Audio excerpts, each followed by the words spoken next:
The more I think about it, chess is very similar in a lot of ways to cricket. There's a lot of strategy, there's a lot of planning, there's a lot of tactics, then there's concentration, there's focus, patience, then the ability to make a move and to back yourself, and when the time is right, to seize that moment, to capitalise on your good tactics to make sure that you try and win the game. So in a lot of ways, cricket is very similar to chess. I didn't think about it much until I got here, and I thought, cricket is very similar in a lot of ways to a game of chess. A lot of strategy, a lot of thinking ahead, planning, but then you've got to back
Lip 1, check 1, 2, 3, 4, 5, 6, 7, 8, 9, 10. Lip 1, check 1, 2, 1, 2.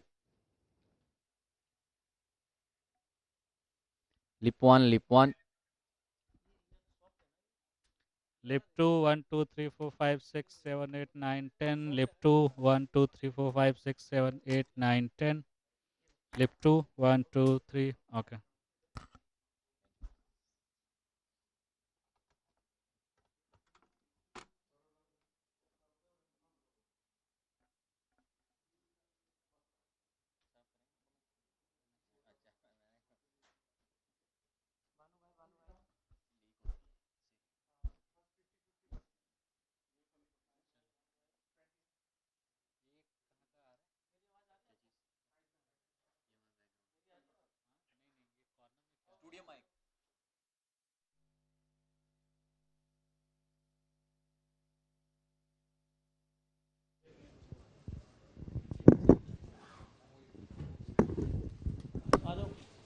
Studio में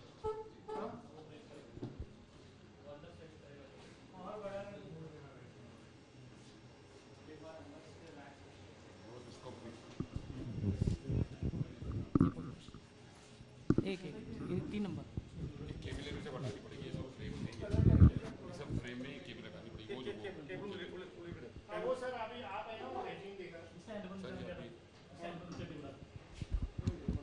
R1 check 1 2 3 sorry studio mic R1 1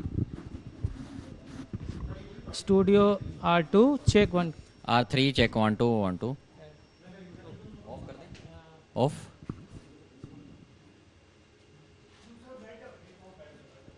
डाल दिए sir. Fresh battery एक बार IFB check कर दो studio की IFB 1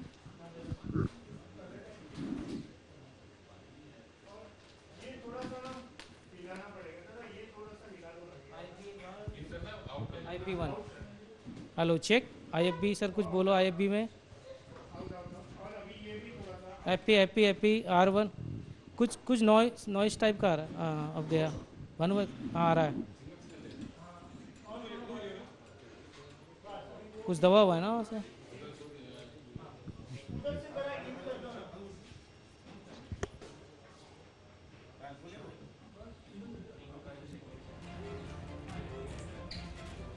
चलो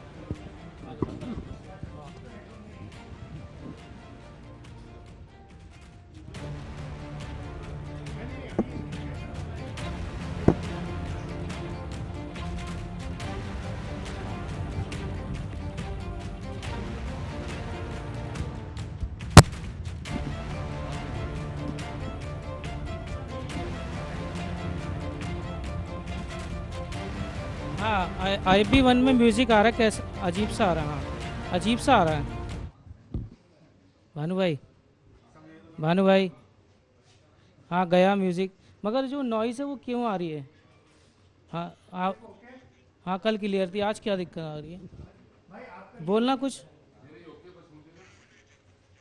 अभी भी पीछे बैकग्राउंड में आ रही है अभी भी नॉइस टाइप की अभी भी आ रही है अभी भी आ रही है हाँ जब बात करते हो तभी आ रही है अभी भी आ रही है अभी भी आ रही है IFB 2 IFB 2 लगाओ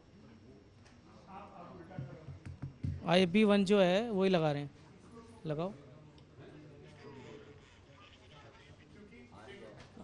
सेम सेम प्रॉब्लम है भानु भाई बोलना IFB 2 में भी भानु भाई सेम प्रॉब्लम है ना दोनों में सेम प्रॉब्लम आ रही है अभी भी सेम प्रॉब्लम है हाँ बैकग्राउंड में हमिंग टाइप का नहीं आता जैसे ऑन करते हैं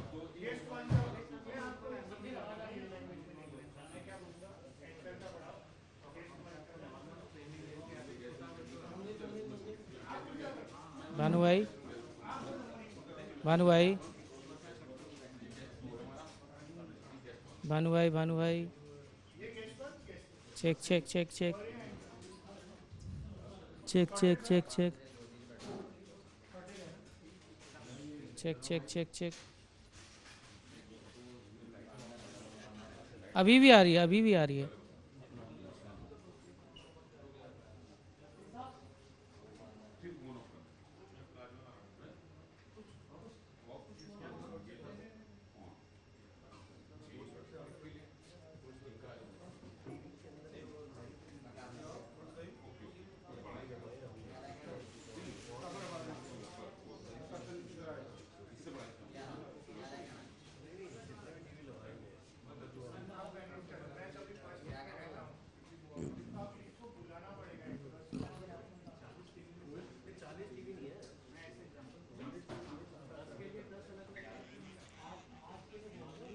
ओके ओके ओके।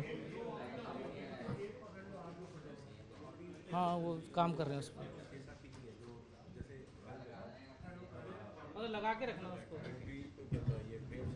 बाकी माइक सारे ऑफ कर मीडिया में एक्टिविटी है, ये भी ऑफ में एक्टिविटी है, देन उसको ऑफ कर दो। ऑन हो गए हैं, everything is there, internet is there, but output देना पड़ेगा। कैसे कैसे हुई है, हमने भी तो ऐसे किया था ना कि सर टीवी पे फीड तो देना पड़ेगा।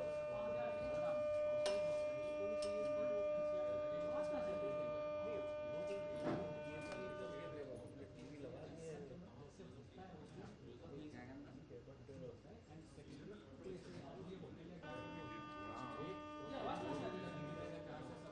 अभी होटल में तो नहीं लिया हमने, तो खुद ही अरेंज करवाया। हमने तो इंडिविजुअल स्मार्ट नहीं, स्मार्ट टीवी है। अभी वांट आप इसके वायरलेस में कनेक्ट कर दो, स्मार्ट टीवी है, those are all smart TV.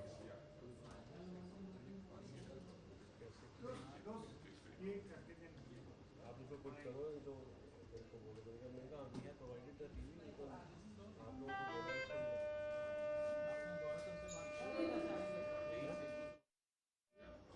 नहीं, यहाँ पे मिलेंगे मेरे को, बता दो करवाओगे कॉल कर दो, तो आप ही बता दो कि मैं सुनने नहीं बताया कि कल भी ये डिस्कशन किया था कि नहीं कल भी तो ये बोला था कि हम लोग टीवी लगा के दे देंगे, आप उसको ऑन करें, उसको चालू करें, हम लोग टीवी प्रोवाइड करा सकते हैं।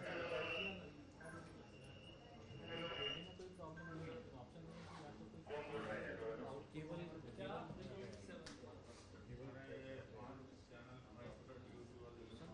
चैनल चेंज कर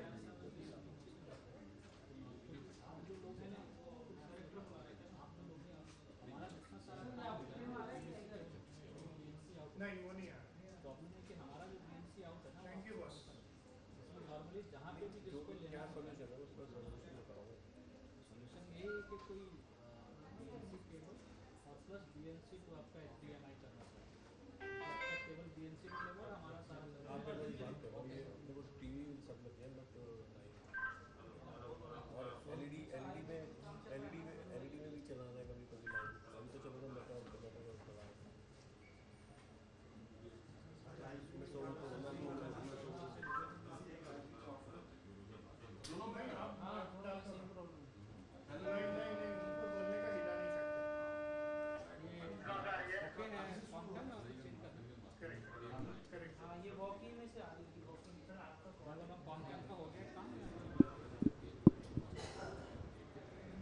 hello, check check check check.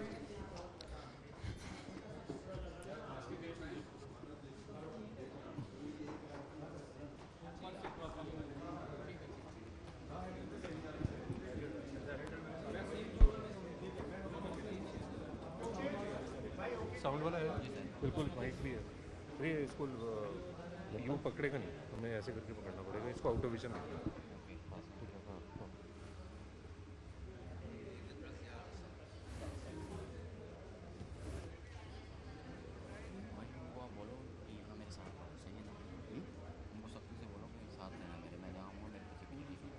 Production वाले बुला रहे हैं, मैं कहा तो प्रोडक्शन को बोला ना, यहाँ पे कभी कुछ भी हैपनिंग हो रहा है, कभी बोलो यहाँ पे कुछ भी हो रहा है, कभी पता नहीं राज भाई उधर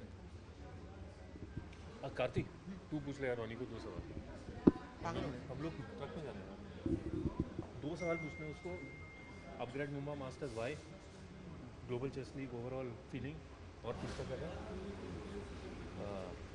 वाई चेस नहीं बट अपग्रेड में मास्टर माने और बाय द नेम नहीं मतलब why did you think of buying a franchise हाँ ठीक है वाई चेस व्हाई डिड हाँ, बोथ आर हाँ। Related and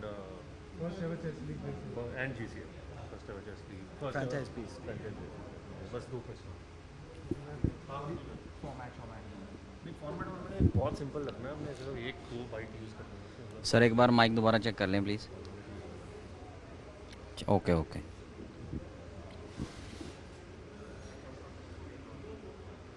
chairs chairs Oh, I thought you were saying chairs. you don't think this is favorable to the buying right Very white. the tablecloth is white नहीं वो वाला side black है hello दोबारा कर लो मैं call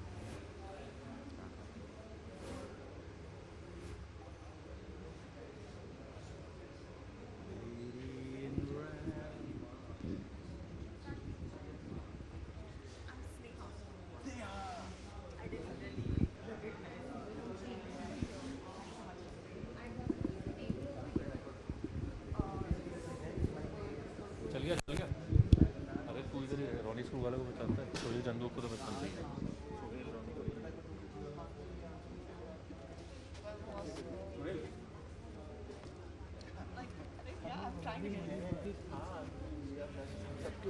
Sohail आ गया आवाज आ रही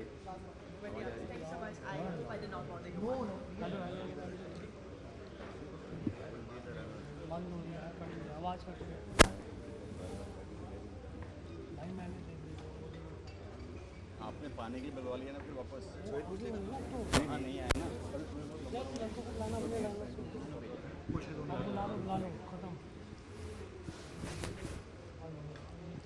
जी सर आ रही है लेकिन आवाज़ सही नहीं, वही सेम प्रॉब्लम चल रही है। आ रही है पता चल रहा है लेकिन बीच में नॉइज़ बहुत ज़्यादा है।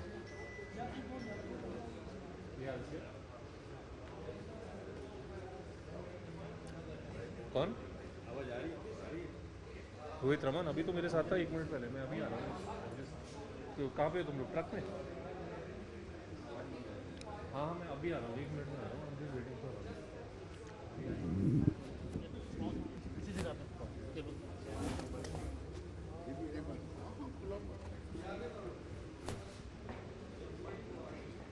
माइक सर माइक कट रहा है। Okay okay okay okay okay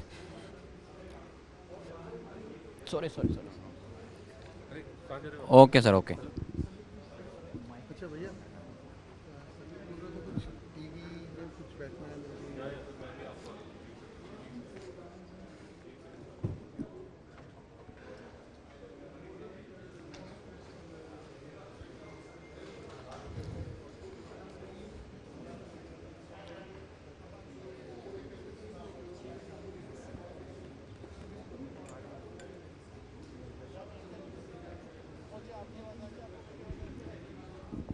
जी सर अब चेक करें। हेलो हेलो हाँ माइक अंदर कर लिया मैंने, मतलब ट्रांसमीटर था वो अंदर कर लिया एंटीना। ओके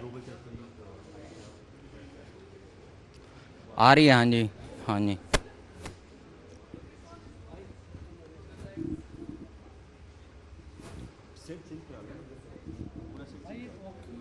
ये दूसरी वाली ले लो।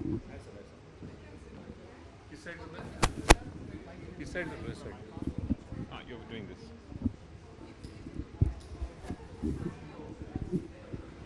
Come down, yeah. I'm looking at the camera, not at you. Yeah, camera. Looking to camera. Gaurav, looking to camera. Look into camera or away. no look at you Look at me. Okay. Ready? Sir, ready? Sir, ready? Ready. Audio check. 1 2 1 2 3 1 2 3. Check 1 2. Check 1 2 1 2 3 1 2 3 1 2 3 1 2 3 1 2 3. This is fine. This level is fine. Yeah. Okay.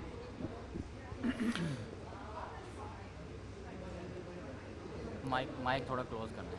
Okay copy copy copy थोड़ा close करना mic, ठीक है sir थोड़ा बोलिए थोड़ा। Sure. No problem.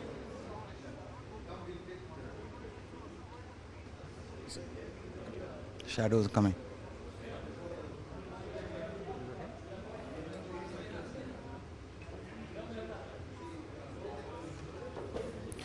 Mr. Screwvala, why chess? It's an intellectual sport. I think yesterday, the opening ceremony, it came out very clearly that there's chess in every sport. And actually, life is about making a move. So I think it's an incredible one. It's intellect meets patience meets diversity, and I think from where I come and in the ecosystem that I'm in, it's been it's just a very invigorating thing. You're well versed with franchise sport in different sport. What do you make of a franchise-based chess league?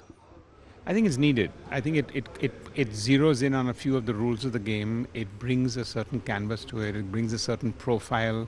I think this one is specific because it's a global sports league. It's something that's going out across multiple networks and channels, global players, global teams from everywhere.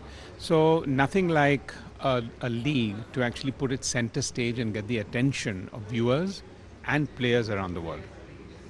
All right. Thank you so much. Thanks. Cheers.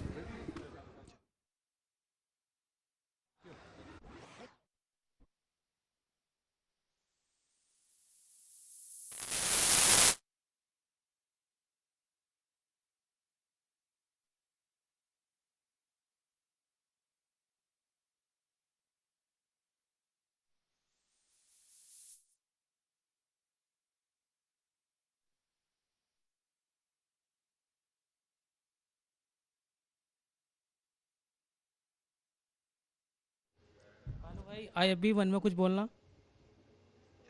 Okay okay okay.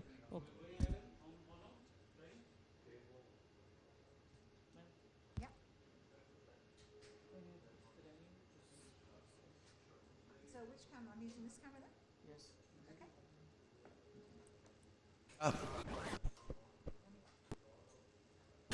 Mr. Screwvala, why chess? It's an intellectual sport. I think yesterday, the opening ceremony, it came out very clearly that there's chess in every sport. And actually, life is about making a move. So I think it's an incredible one. It's intellect meets patience meets diversity, and I think from where I come and in the ecosystem.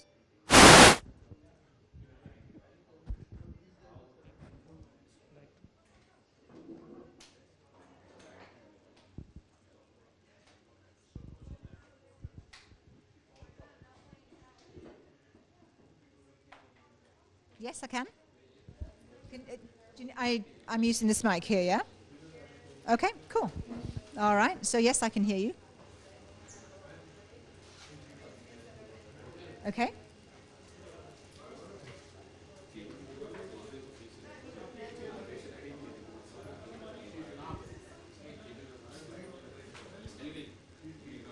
Okay. So when I hear you, you're talking to me or you're talking to anybody else around? Okay, okay, all right. Yeah, cool. If you could also just kind of, just before I introduce the guests, maybe somebody just reminds me of their names. There's a lot of new names.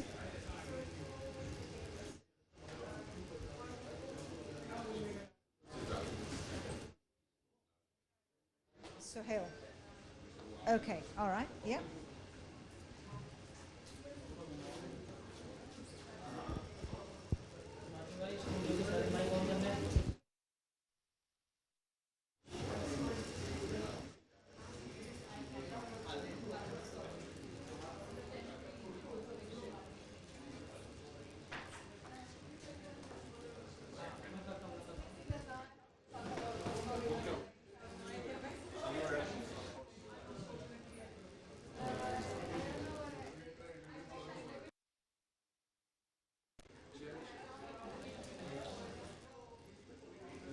So am I okay? Am I okay like this?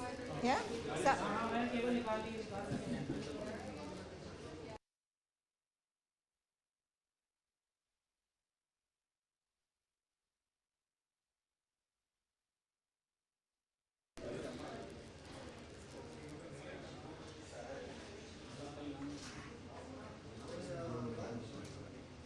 okay. All right. I'll just say, you know, when they're playing for a big prize or just not.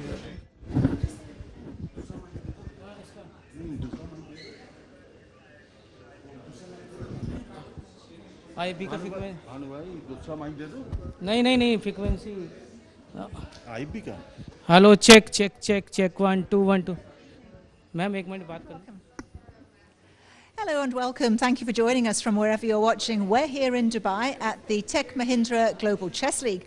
Now, this is uncharted territory. It is the first ever chess league of its kind. What we're looking for, is that okay?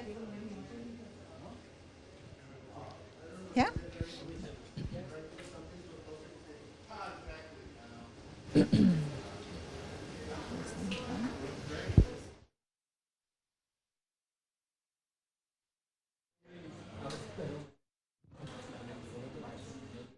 Welcome our guest, Sohail.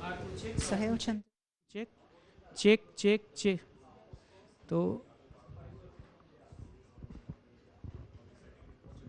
In the sports world, and also has an interest in one of the teams here, I believe.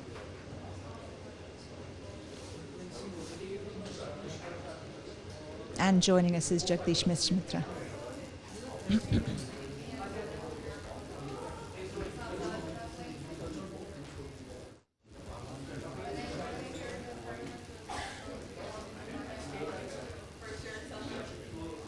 Chairman of the Jagdish Mitra, who's chairman.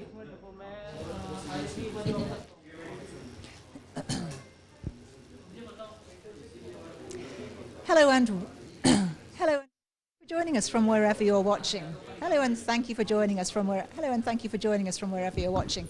We're here in sunny Dubai and we are at the Tech Mahindra Global Chess League. Yeah? R3 check R3 check R3 आपके R3 थी R3 Chess League, yeah. This one? Ma'am Yeah.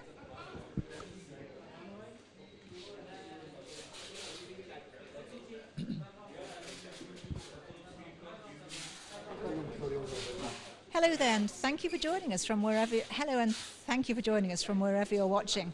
We're here in sunny Dubai, and we are at the Tech. Yeah. There is a gentleman on the list, Parag Shah. what Parag Shah, yeah. Yeah, so he's our Just wave at him. That's Parag Shah. Hello there, hi. You can specifically ask him, how the league was formed.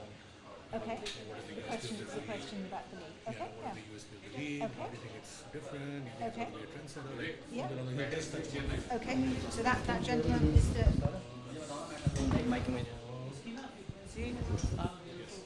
Let me just confirm.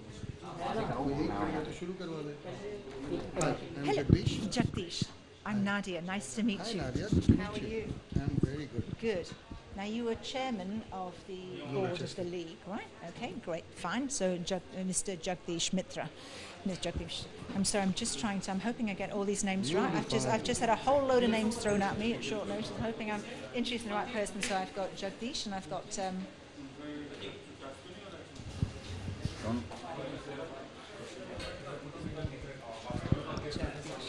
You are all supposed to look at this camera or that camera or look at you? Yes, I can hear you. Yeah. Okay. Okay.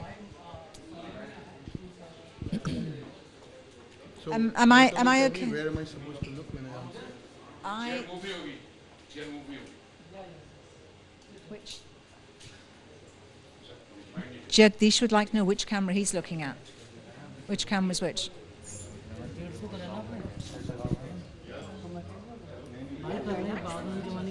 She always looks nice. Some people like me, that will be a challenge. Absolutely not. You're looking very, very dapper indeed.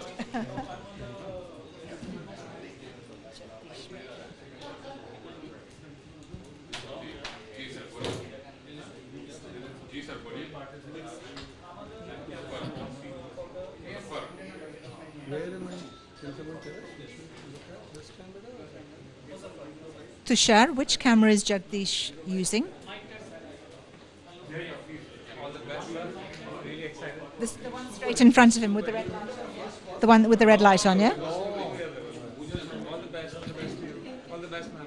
Thank you very much.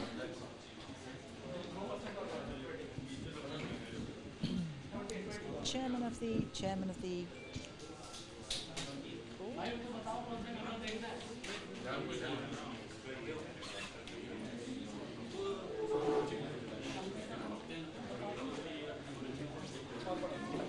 So we'll have a little chat about the league really, and a little chat when I come to you. We'll have a little chat about the league and how it's formed.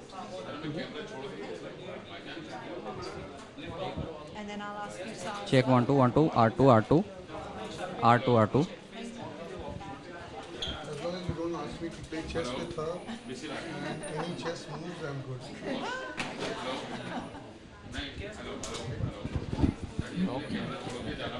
Closer. Hello, welcome, and thank you for joining us from wherever you're watching. We're here in sunny Dubai. That's my camera, yeah.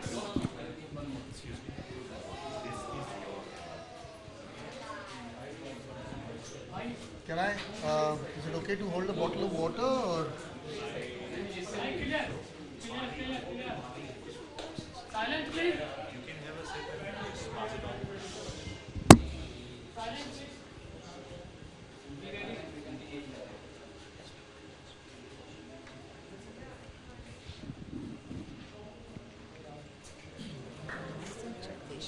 Whenever you need it, you just tell us.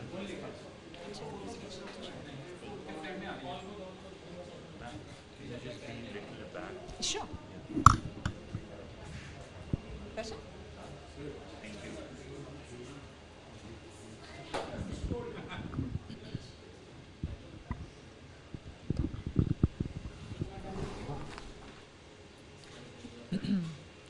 The Tech Mahindra Global Chess League. So this camera, right? So that camera straight in front of you.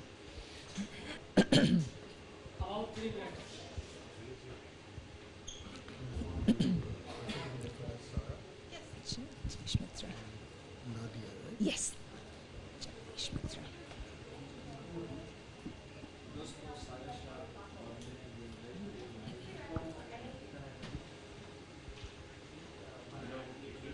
Okay.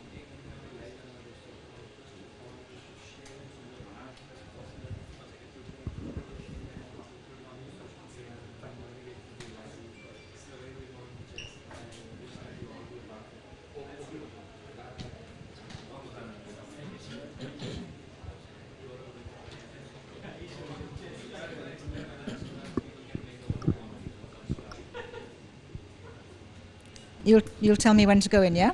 Bhanuda check kariye. 1 Okay. 2 3 4 5 6 7 8 9 10.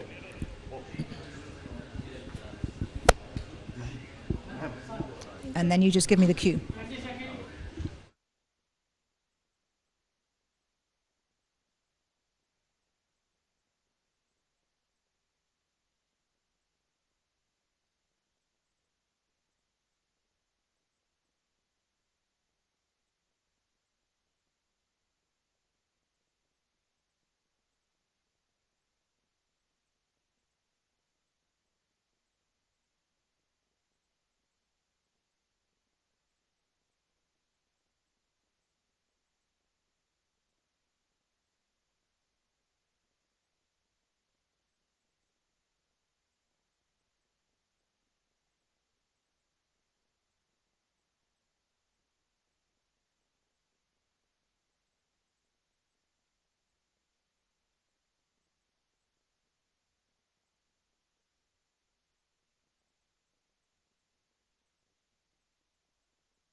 Good evening, good morning, and good afternoon from wherever you're watching us. Thank you so much for joining us. We are coming to you from sunny Dubai, and we are at the Tech Mahindra Global Chess League. Now, this is completely uncharted territory. It's very exciting. We've got 6 franchises, we've got 36 players, and I've got some wonderful guests over here who are going to tell us a little bit more about it. Good evening, Jagdish. Thank you so much for joining us. You're the chairman of the chess board. What do you think about this new chess league? First of all, thank you, Nadia. Thank you for the opportunity. Well, it's super exciting. I think we are trying to transform the way the game is seen, viewed, and played. And that's the intent of the Global Chess League, the Tech Mahindra Global Chess League. The whole idea is to engage the fans better and get the best of the world to come and play. And we strongly feel that if the engagement is right and if we have the right talent, everything else will fall into place. So with the right backing and with the right coverage, you're bound to grow those numbers. With me over here is also our other guest, Sarah, who is herself a grandmaster. So quite intimidating, Sarah, but there we go. Tell me, Sarah, what are your thoughts as the grandmaster and a player on the formation of this? Thank you, Nadia, for having me. Well, as a chess player, I must say this is really exciting to see. You know, I just went to the playing hall and to see all the cameras there and all the excitement that is going on, and you can see it in all of the chess players who are here. You can see it on their faces. So it's really great to see that from a chess player's view. And Jagdish, to come back to you, how much time and effort has been put into this? Has this been in the pipeline a long time? Yeah. So the first discussion, as you know, was started and was mentioned yesterday in the opening ceremony. Incidentally, started with the tweet of our chairman of the Mahindra Group, Mr. Anand Mahindra, about the huge popularity that chess has over the around 600 million fans around the world, and there's such a huge opportunity to do things around the game, and that's how the whole social media reacted. And you know, people told him, why doesn't the Mahindra Group take an initiative, be more creative, and so on and so forth. So that journey was about 18 odd months from there onwards. And now we are at the beginning. It took us a lot of discussions around with us and FIDE, us and the players, us and franchises, and also creative discussions with the television and the production house, which is really the heart of what we're going to show to the world. Well, we're going to hear now from the main man behind the Tech Mahindra Chess League, Mr. Mahindra himself. So let's just hear what he has to say about it. Ladies and gentlemen, our beautiful audience, let us reflect on the origin of the idea of the Global Chess League and embrace its evolution as we embark on this captivating and remarkable adventure. Get ready to join the fascinating journey, retracing the path that has led us to this historic moment, to the Global Chess League. Give a huge round of applause to Mr. Anand Mahindra.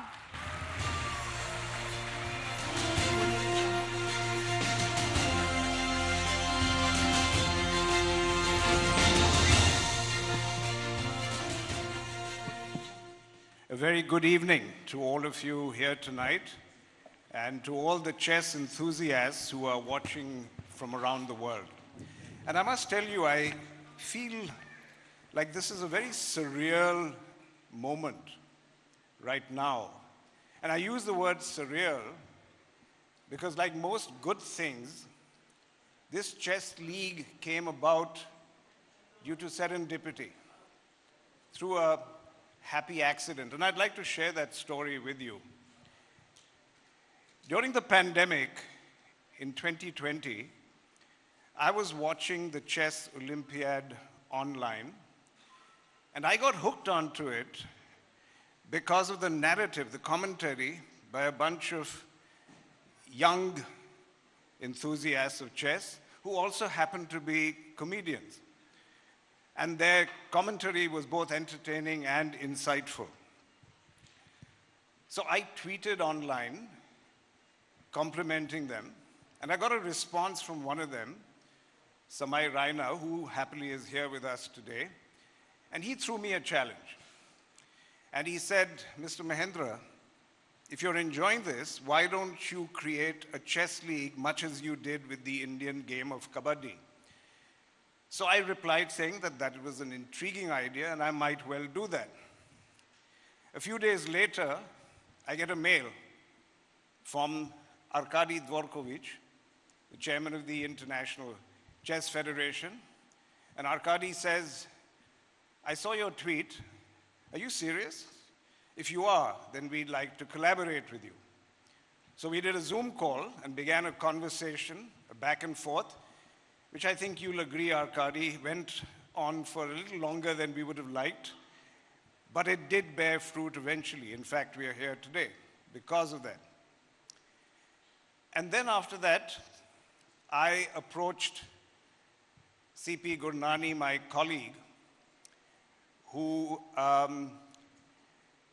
runs Tech Mahindra, and I told him, I said, you know, the Kabaddi League I had done in my personal capacity, but something tells me that chess aligns brilliantly with the brand image of an information technology company. And would you like Tech Mahindra to become the creator of this league? And I think CP took perhaps 30 seconds to say yes. And then, through a mutual friend, I reached out to the iconic Vishwanathan Anand and requested him if he would mentor and support us in this. And I don't think he had a moment's hesitation before agreeing. So that, ladies and gentlemen, is how the Tech Mahindra Global Chess League, collaborating with FIDE, began. And I'm now more convinced than ever that some of the best ideas emerge simply from a series of very happy but inspirational accidents. However, I should share with you some rational reasons why we are putting up this league. The question, why are we doing a chess league? And in order to answer that one question, we asked ourselves 3 questions. And these 3 questions are the ones that usually entrepreneurs ask whenever they evaluate any kind of idea. And the first one is, what need are you fulfilling? Now, in this case, I think what we are doing is imparting to an individual sport all the virtuous elements of a team sport: collaboration, synergy, mutual support, fan loyalty to the teams.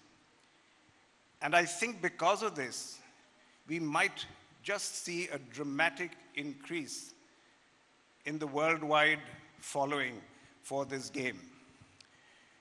The second question is this an idea whose time has come? And the best way to validate that is that when you tell people this idea, their reaction should be, isn't somebody doing that already? Hasn't that been done? Or, why didn't I think about that? It's such an obvious idea.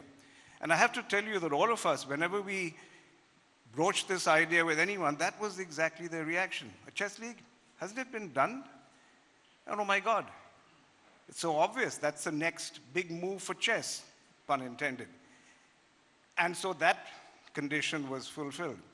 And the last question is this idea fulfilling any mission, any idealistic objective? Because in my book, if it does, that's when you really build a passionate following for any concept. And as we talked to collaborators, what emerged was a very interesting reaction. And they said, you know what we like about this is that you might just be able to wean away our young people from the scourge of modern times, which is video games, excessive screen time, swiping, scrolling, instant gratification. Because chess encourages and develops cerebral thinking. It nurtures deep analytical skills. And above all, it encourages concentration, patience, and focus. So ladies and gentlemen, the empire of meaningful play is about to strike back. So I just want to end by thanking some people. First of all, I want to thank Dubai for being great hosts. Thank you all for your warmth and your embrace in support of us. Then, of course, I want to thank the players, all the current and future superstars who are here today. Thank you for your enthusiastic participation. Next are the team owners. I want to thank you for your pioneering faith in us. I hope you will be rewarded. And I come to our team. I want to thank Arkady, Emil, who's not here, but Arkady and Emil. I want to thank CP Gurnani. I want to thank Jagdish Mitra, Samir Pathak, who is the CEO of this venture, Parag, and your teams for sparing no effort in getting us to where we are today. And finally, of course, thank you all, those who are here today with us, those who are watching online, because all of you are about to become co-creators of a brand new revolution in an ancient sport.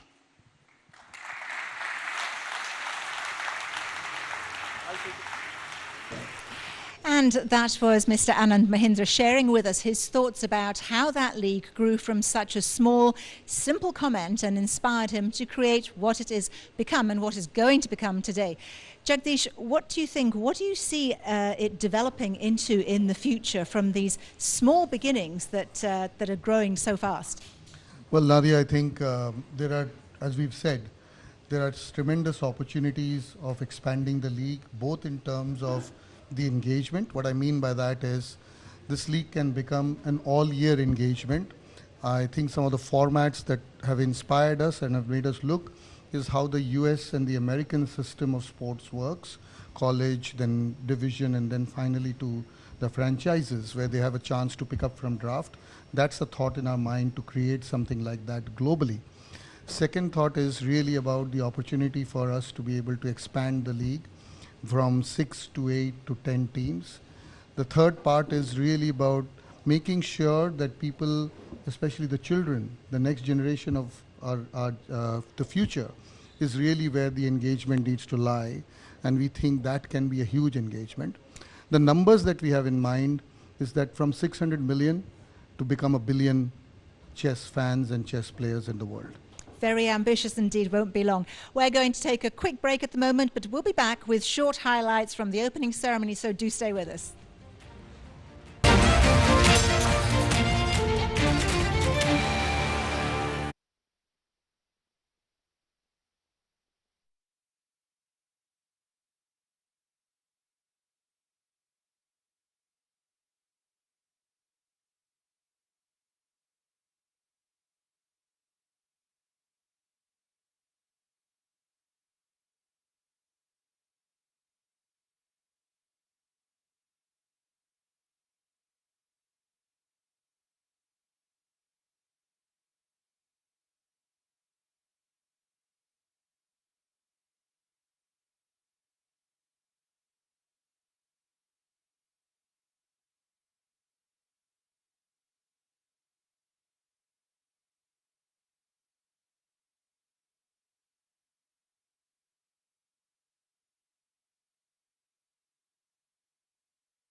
Good evening, ladies and gentlemen. Mr. Anand Mahindra, my good friend and partner in the Global Chess League. It's all about trust between us. We shook hands and we started this great endeavor, and we have no other choice than to make it a success story, a global success story. So thanks a lot for your involvement, direct instructions to all of us, and inspiration that you have about chess.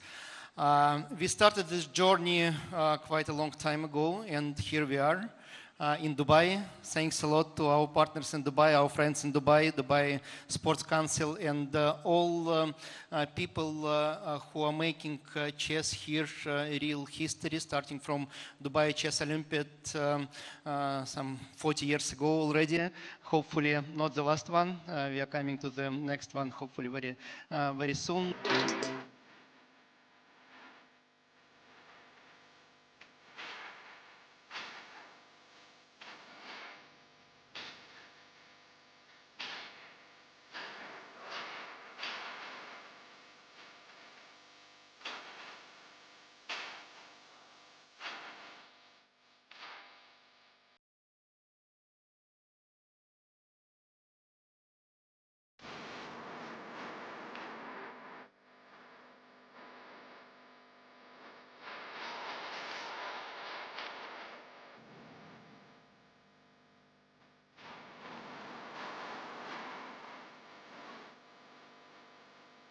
The more I think about it, chess is very similar in a lot of ways to cricket. There's a lot of strategy, there's a lot of planning, there's a lot of tactics, then there's concentration, there's focus, patience, then the ability to make a move and to back yourself, and when the time is right, to seize that moment, to capitalise on your good tactics to make sure that you try and win the game. So in a lot of ways, yeah, cricket is very similar to chess. I didn't think about it much until I got here, and I thought, yeah, cricket is very similar in a lot of ways to a game of chess. A lot of strategy, a lot of thinking ahead, planning, but then you've got to back yourself that you've made that right move at the right time. I agree with Steve. I think today, again, I also didn't think about it like that.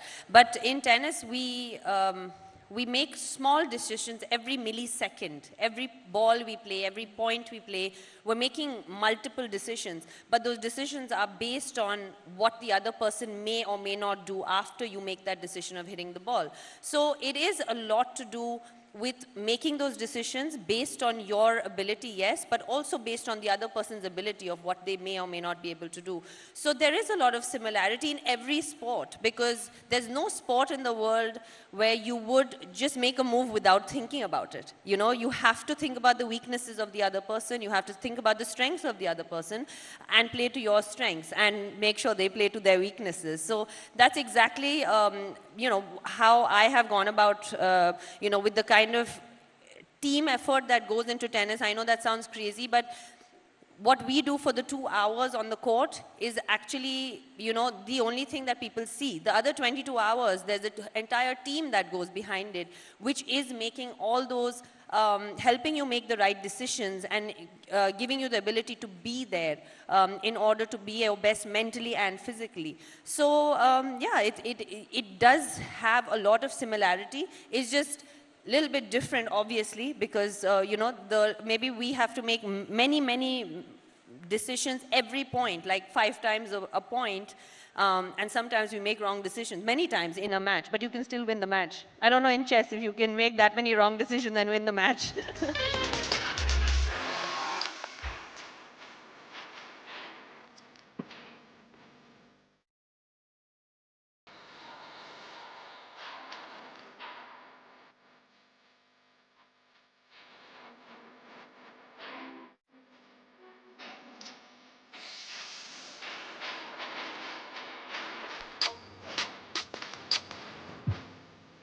Well, as opening ceremonies go, that was pretty spectacular, and you will get a chance to watch the full ceremony later on. Now, I've got 2 new faces joining me over here. I've got Suhail, who's no stranger to the sports scene, and I've got Smear as well. And thank you very much for joining us, both CEOs in your own right. Were you at the opening ceremony? What do you make of it? It was just fabulous, just to see everybody there from different walks of life. There were movie stars, sports celebrities from other walks of life, administrators, and more importantly, young fans. There were more than 100 young fans. They were queuing up for autographs. I think it was just phenomenal to see the atmosphere there. It looked fantastic. Tell me, Sahil, as you know, as a game, you think, does it need very much investment? It seems minimal, but what's it like investing in a sport like this? Well, I think for us it was quite clear. We've gone from a huge court of kabaddi to a smaller table of table tennis, and now into the world of chess, which is slightly smaller as well in terms of the chessboard itself. And it's really exciting to us. We've gone from the physicality to finesse to now the intellect. And I think it is truly a global chess league. We've got players from Russia, from Uzbekistan, from France, and also from India, of course. We've got our two queens in Harika and Humpy, and young Vidit as well as a superstar. So we're really thrilled because I think the sky's the limit. We're only, I think, scratching the potential of what's to come, and we're really, really excited for what is going to be the future of the Global Chess League. And for us at the Upgrad Mumbai Masters, we're thrilled with the team we've put together as well. It's amazing to be in at right at the beginning, isn't it? Yeah. Well, we are here at the Tech Mahindra Global Chess League, and we'll be back in just a moment. So join us then.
Welcome back to the Tech Mahindra Global Chess League, and I am delighted to say we have a legend in his own lifetime over here, the Steve 4 legendary cricketer, joining us to talk not about cricket, well, maybe a little bit about cricket, but about chess. And also my other guest is Parik Shah, and he is also a member of the board of the Global Chess League.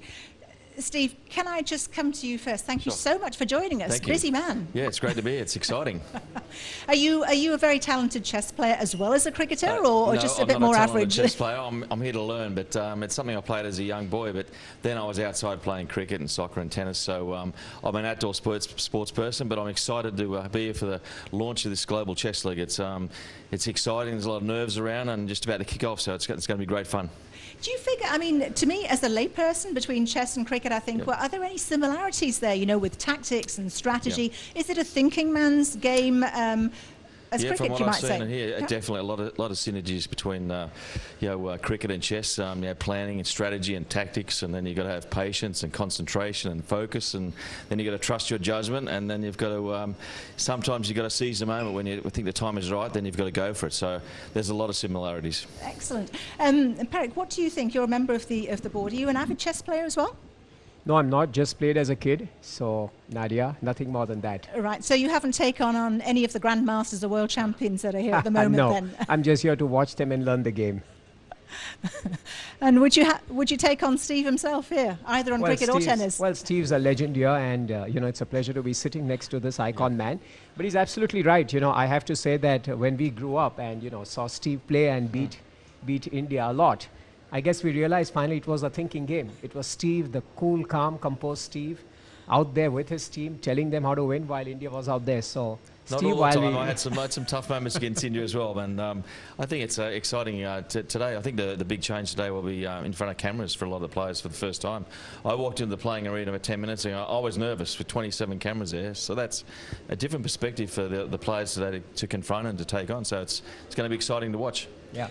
Peric and Steve, thank you so much. We're going to take a quick break now, and we'll be back.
We're live in Dubai. It's the city of dreams, and it's a dream come true for the chess world as the first ever Tech Mahindra Global Chess League is all set to kick off. It's going to be top-class chess with a lot of fun, and we're going to make sure with our guests, our team of commentators, that you stay on top of the action. In the studio, alongside me, is FIDE Master, the Jedi, James Canty. James, how you doing? I'm doing great. Tanya, Jesse, we in Dubai. It's so hot here. The only thing hotter than Dubai is myself and also the players, as there's going to be a lot of action here. I'm excited to see the teams and the play girls. This is amazing, right? It's getting hot in Dubai. The temperatures are rising. How hyped are you for this one, Jesse? I'm really excited. I've never been involved in an event this huge before. I mean, 36 players, so many things to focus on, and it's all starting today. Yeah. 6 global teams, 36 of the top grandmasters vying to win the first championship trophy of the Global Chess League. It's going to be a big fight in this one. What are you guys expecting? I'm expecting a lot of brilliancies and blunders, as you like to say, Tanya, right? But of course, a lot of fun, a lot of fast chess for the fans at home. You get to see your best players in the world play their best chess. It's going to also be, I mean, with the format, when we get to that, it's crazy. So it's incentivized for you to play your best chess for your team. Brilliancies, blunders, hits and misses, that's what we're expecting, all of it in the fast and furious format of the game. Let's talk regulations, let's talk what the chess is about and how it's something that the chess world has never seen before. The first of its kind, the Global Chess League, and this is the big format for the Tech Mahindra Global Chess League. It's got 6 franchisee teams. Now, double round robin, James, in the chess world, it means that the players play against each other twice in the event. So you've got the time to get your revenge. Absolutely. You have to strike first if you can, or of course you can strike with the white pieces, and it's incentivized to play very good chess or even play for a win with the black pieces because you get more points with the black pieces. Of course, that double round robin gives you that chance to actually strike back if you lose in the first game. Okay, and we've got 3 points for a match win, and we saw the formats. Let's also talk about the big rules for this Global Chess League. And of course, for the players, it's all about bringing their A game every single day as they face against the best competitors in the world. And this is where the fun starts. For a player playing with the black pieces, you get 4 points for a win. The player who starts with the white pieces, if they win, they get 3 points. And now traditionally in chess, we've never seen that happen before. Players playing with white want to go in for the kill. They want to get the punches in. They want to be the ones who are attacking. But here, it's all different. If you're playing black here, are you going for it, James? I'm going for it every single time. Of course, we was thinking about this earlier, and it was kind of strange that like the only way for it to be a draw is if all of them draw on all 6 boards. That's just not going to happen here, especially with this time control too as well. I have the black pieces. You're telling me I get 4 points for a win? Yeah, I'm going for it every single time with white and with the black pieces. In it to win it, let's take a look at the teams, the franchisee teams who are fighting here at the Global Chess League. And there it is, the very cool as ice Balan Alaskan Knights, and we've got the hot flaming Chingari Gulf Titans. We've also got the Ganges Grandmasters and of course the Alpine Warriors. We've got the Kings with the Triveni Continental Kings and the big Masters, the Upgrad Mumbai Masters. They'll all be fighting and we will be back with more chess action after this break.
And we are back with the first ever Tech Mahindra Global Chess League. It is time to put the spotlights on the big 6 teams that are fighting for the championship here. And we're going to start with the Ballin Alaskan Knights. Let's take a look at the squad that will be representing this team. And there we have it. We have got Jan Nepomniachtchi, the 2 times World Championship challenger, the youngest ever World Rapid Champion, Nodibek Abdusatrov, Temur Rajabov, Tanzangi, Nino Batsiashvili, and from India, Ronak Sadhwani. And in the studio, joining us to talk players is none other than 8 times Russian champion, Grandmaster Peter Swidler. Peter, you look at this roster. What do you think about the team? It's a very exciting team, and I am also very, very excited to be here for this grand adventure. This is something that has never really been attempted. The franchise format is new for chess, and it's going to be very, very exciting to watch 36 of the best players in the world battle it out over the next 10 days. And the team we've just highlighted is a very, very nice team to start with Jan, the 2-time World Championship challenger, and the rest of the roster is just as impressive. So a very nice taste for what we're about to see here in the next days. Leading the team is Jan Nepomniachtchi. And anything you say about him is not enough. He's fighting chess. He's an attacking player. Let's take a look at some of the big achievements of Jan Nepomniachtchi. He has done and achieved so much in the chess world. And there we see he is the winner of the FIDE Candidates Tournament in 2021 and 2022. James, in fact, he was in Dubai back in 21 for the World Championship match. But that's a memory he should not be thinking about right now. Yeah, that's not one he just wanted to be thinking about. Didn't go too well for him, of course, in the last World Championship matches. It just didn't work his way. But, of course, you still keep going, still keep playing. Now I have a team match. It's not about me anymore, Tanya. It's about the team now. So hopefully we get the team going as much as we can and be great there. That is going to be a lot of fun. And, of course, it is not just Jan Nepomniachtchi. This is a teamwork makes the dream work. Okay, all right. Absolutely. Yeah, right, it's fun. And Swidler, Peter, what do we think about Tanzangi? She has been part of the World Championship cycle. She's a grandmaster from China, also a very strong board for the Alaskan Knights. Absolutely, yeah. She will be one of the favorites, I think, on her board. She is, I think, in a very rich way in a form, and very much the one to fear for the opponents of the Alaskan Knights. And we saw the roster there. What do you think is their biggest strength? That's a great question. I think that team is, the one word I would like to describe them as is fearless. I think a lot of players on that team are very well known for their kind of devil-may-care attitude towards chess. And I love it. And this will be very, very exciting to watch for the days to come.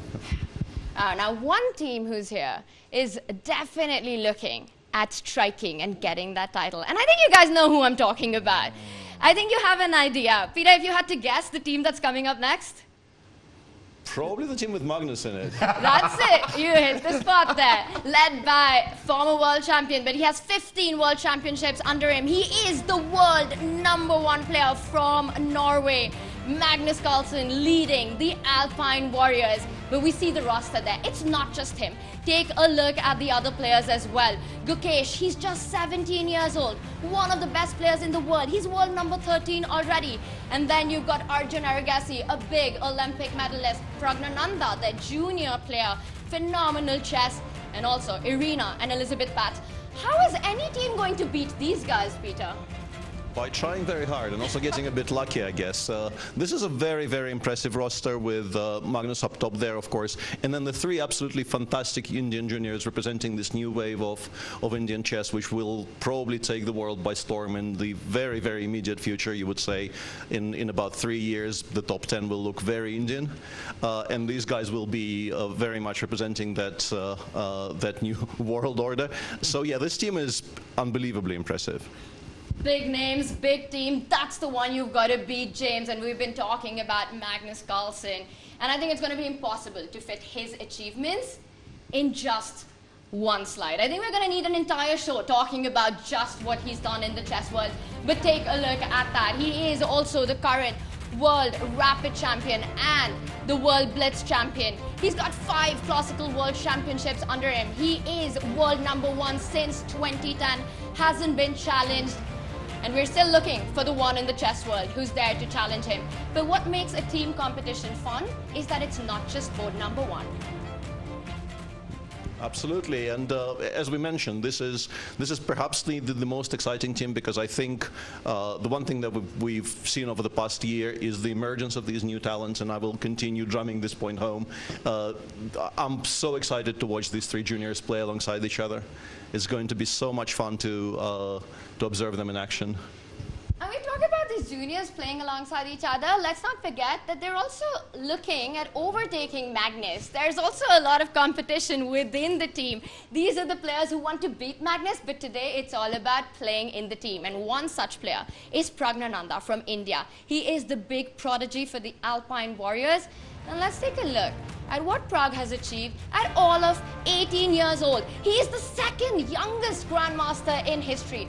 How do you even do that? Peter, at 12, becoming a Grandmaster. Everyone watching, what's the tip for that? Yes. Well, I became a Grandmaster at 18. I have no idea, so don't ask me. Wow, James, what a roster that is. Yeah, the Alpine Warriors are one of the scariest teams here. In fact, when you have the strong Indian juniors there, I always say, like, whatever they're eating over there, whatever they're doing, how they wake up, we need to practice the same way that they walk, talk, and eat, and even breathe, because the Indians right now are playing the greatest chess we've ever seen. And then 3 of them stacked on the team with Magnus, too. It's a very scary lineup for these for the players. That's a scary lineup, but it's not the only scary lineup, because the next team coming up, take a look at this, the Ganges Grandmasters. Top to bottom, a stacked team, and the icon for this one is none other than the 5-time world champion Vishwanathan Anand, an absolute legend of the game.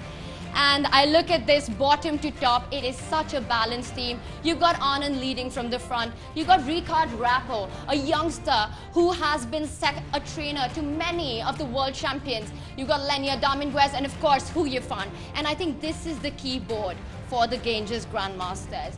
Hu Yifan leading the women board is definitely a player they're looking at striking big. Absolutely, and talking about the new generation of Indian players, it's all in large part thanks to Vishy being the inspiration that he has been over the years, and it's very, very nice to see him leading a team here. But your focus on Hu Yifan is also very, very justified. It's extremely exciting to watch her playing chess again. She took a bit of a break from competitive chess, deciding to spend time on more academic pursuits, but it's going to be fantastic to see her play again. Yeah, and you mentioned Vishy Anand, and we were just chatting before today, Peter, and you said that you've had the pleasure to know Vishy for 25 years. You've also been competitors and also very good friends. And I think that's what separates Vishwanathan Anand, because it's not just what he does on the board, but he's just such a legend off it as well. Absolutely, and yeah, the longevity of his career and the influence he's had, of course, over the development of new Indian talents, but also over the chess world in general, is, you know, it cannot be overstated. And there we see he was the undisputed world champion from 2007 up until 2013, and he did win the World Rapid Championship at 48, and of course he's one of those players. You mentioned longevity, and we see that on his profile. It's hard to think of a player who's replicated that kind of longevity in their career. There have been some examples over the chess history, but not in recent years, and I think Vishy will absolutely be in everybody's chess pantheon. And yeah, I am very privileged to have known him for so long and to consider him a friend, and I will be wishing him all the best in this event for sure. It's going to be incredible to watch Vishy in action, playing against players half his age and even younger as an icon of the Ganges Grandmasters. And we've been talking about another star player. Their women board is former women world champion, the 2nd strongest female player in the history of chess, Hu Yifan from China. Take a look at some of her accomplishments, her achievements over the years. They have been fantastic, and she keeps adding more and more feathers to her hat. 4 times women world champion, the 2nd highest rated female player of all times. And since September 2015, she has been ranked #1. We haven't seen her play as often as we would like, and it's all about her finding that form, James. Yeah, Absolutely. I mean, think about this, like, 2015 being #1, that's like 10 years. We in 2023, okay? That's almost 10 years. That's dominance, right? So it's saying a lot, and having somebody that strong on the team, that's definitely going to be good, especially when you're playing against the other players. This is going to be a lot of fun as we talk teams and rosters and squads. And of course, the conversation continues. And very soon, the chess action will begin. We'll be right back with more from the Tech Mahindra Global Chess League in just a few moments.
Here we are at the playing hall of the Tech Mahindra Global Chess League. With me is my homie, Sagar Shah. How are you feeling? Samay, I have been to literally every single chess tournament in the world. Right from World Championships to candidates to the top events. That's right, guys. He's a very old man. But I must say, this venue is the most spectacular one that I have ever seen. Are you saying that because of how I'm looking today? You are looking brilliant, Samay. You're just fitting into the vibe perfectly. So maybe we can take the audience through this beautiful hall, right, starting from here. This is the icon board. This is where we'll have players like Magnus Carlsen, Vishy Anand, Duda, and Nepo will be sitting here and playing against each other. Oh my God, can I just sit on this once so that I can also be a part of this? That doesn't make you an icon though. Oh, but I feel good. But Samay, look at these pieces. Aren't they pretty? Just look at how they have been crafted. You know, the knight is the most difficult piece to craft. It actually takes more than 2-3 hours to make one knight. Yes. And look at how beautiful it is. Don't look at my nails. I have to cut them. Sorry, mom, if you're watching. But this is so beautiful. Look at the knight. Perfect. Apart from this chessboard, which is brilliant, we also have here screens, LED screens, which are present on each and every board. There are 6 boards at this venue. If we can just have a look at the entire place. This is the board number 2, board number 3, 4, 5, 6, and Samay, it's a team tournament. So there will be 6 players of one team playing with white pieces and 6 players of one team playing black pieces. Yeah, I like even how they've put the chairs in the same order. The black, white, black, white, black, white. Very observant. Just like my shirt. So the white players are on white seats, black players on black. Yeah, also the the player pit is also white, and on that corner, maybe if we can show the audience, it is black. Oh. So overall this venue looks spectacular. The lighting is fantastic. Everything is perfect. We're all set for the action to begin, and I'm really excited. Very, very excited. And Samay, before we go, shouldn't we show the cameras? There are many cameras, man. I feel like, I'm being papped right now. There are so many cameras here. We have the side angles and the top angles and all sorts of angles here, Samay. I hope no top angle is being broadcasted right now, because my friend Sagar Shah has a lot to hide. Cut, please. So that's all from the playing hall of the Tech Mahindra Global Chess League.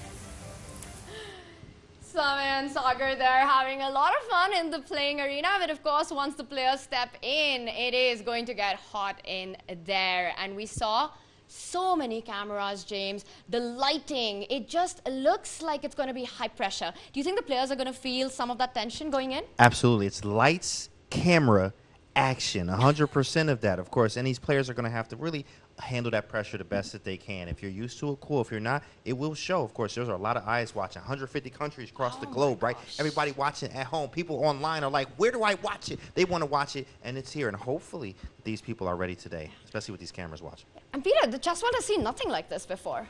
It's a very impressive playing hall, and it's a very impressive tournament. And just watching this, I got goosebumps. This is a as a chess player still, I was about to say former chess player and then kind of corrected myself. You get inspired by the arena you're playing in. And I think playing in this particular hall should give people very, very good vibes. And we should see a lot of very exciting chess augmented by that feeling of playing in an arena unlike any other. Yeah, it's definitely a lot of inspiration and motivation in that hall. Well, one team that has to find all of that. Let's talk more about the squads. And we've got our next team up on the screens, and it is the Chingari Gulf Titans, headed by none other than the Polish Grandmaster, Jan Krzysztof Duda. And there you see the second player. Now, Shakhriyar Mamedyarov is one of the most attacking chess players in the world. He's scary. He's so scary that he's called the Shock Attack. That's a player that we've got to watch out for, and their prodigy as well, Nihal Sarin. But Peter, I want to ask you about Jan Krzysztof Duda. We're going to bring up some of his big achievements. He is such a solid board number 1. Absolutely, a very, very impressive player, and I think he is. This is a very synergistic team in a way, because I think the entire team is full of very imaginative, very attacking players who will be providing us every day with fantastic, exciting chess. And Duda is a very nice spearhead for that, because he is, as you see on your screen, very young, very exciting. I mean, in these days, 25 is not really an up-and-comer, but it still feels like he's improving with every day. I have huge respect for his chess. He's a fantastic, fantastic spearhead for the Titans. Yes, absolutely. And another big team is the Upgrad Mumba Masters. I have to say, that's my favorite team just because of the names. They've got this Mumba Jumba vibe, and I love it. But when it comes to the chess, it's all serious, because take a look at the roster, the squad that is heading this, one of the big favorites in the Tech Mahindra Global Chess League. It's got the 2021 World Blitz champion, Maxime Vacher-Lagrave. He's the icon. Another former world champion, Alexander Grischuk, Vidit Gujarati. The top 2 women players from India, Humpy and Harika. Humpy is currently world number 3. And of course, a big phenom from Uzbekistan, Sindarov. This, to me, Peter, is a very balanced top to bottom team. Absolutely, yeah. It's. I think we can say this about just about every squad here, but I like this one very much. I like the blend of experience and youth. And just a very exciting team which features some of my close friends, which I find it always very exciting to watch. And they will be up first today, so we will get to see them in action very soon. Yes, we will be looking forward to seeing them enter that incredible playing arena. And we have been talking about the players, about the teams. The one thing that makes this championship so unique is the combination of players in the teams. You've got an icon player, 2 superstars, you've got 2 women players, and you've got a prodigy. One of our icon players is Maxime Vachier-Lagrave for the upgrad Mumbai Masters. He is from France, he's a former world champion, he has won several open events, and James, his attacking style is going to be one difficult to handle in this fast and furious time control. Absolutely. I mean, the man's called MVL, but you can also call him MVP. It's like the same thing, right? Maxime Vachier-Lagrave or Maxime Vachier, best player on the team, right? Of course, icon player. Well, he also plays Grunfeld, right? We know that as Mr. Grunfeld here himself, right? And the Najdorf Sicilian, right? He'll play it against anybody. Don't care who you are. I'm going to play it right now. I'm playing it right now, right? That's MVL for 2 you. push-ups, by the way. Wow. All right, well, let's take a look at our next team because it's icons everywhere and they're going to be facing each other. It is the Triveni Continental Kings. Will they be the kings in this global chess league? And we've got this squad representing the Continental Kings. It is Levon Aronian, Yu Yangi, Wei, Katerina Lano, Nana Zagnidze, and the Danish youngster Bier participating. Now, Levon Aronian is also a 2-time World Cup winner. Let's take a look at some of his big achievements, his big highlights, bringing up Levon Aronian. He's done so much. He is one of the biggest, most creative chess players, immense experience, and there we see he did win the World Rapid Championship in 2009. Also the winner of 2 chess World Cups, a brilliant player to have to lead the team. And the one thing that I personally really admire about Levon is his team spirit, Peter. Absolutely, he led the Armenian team to great heights for a country as small as Armenia to win 3 Olympiads in the 2000s is an absolutely impressive achievement, and they were very much inspired to that and led by Levon. But he also is a fantastic teammate to have because he is a trickster of modern chess, and he is, I think, the amount of practical jokes he's probably playing on his teammates as we speak is off the charts. So it's going to be an exciting thing for them to be playing for the same team with him. Wow, yeah, and Levon Aronian with his creative style, his immense performance as a team player. He's known as the magician in the chess world. And here at the Global Chess League, to decide the colors that the teams start with, we've got a toss. Let's take a look at how that went for our first match. And there we see the toss as it's happening.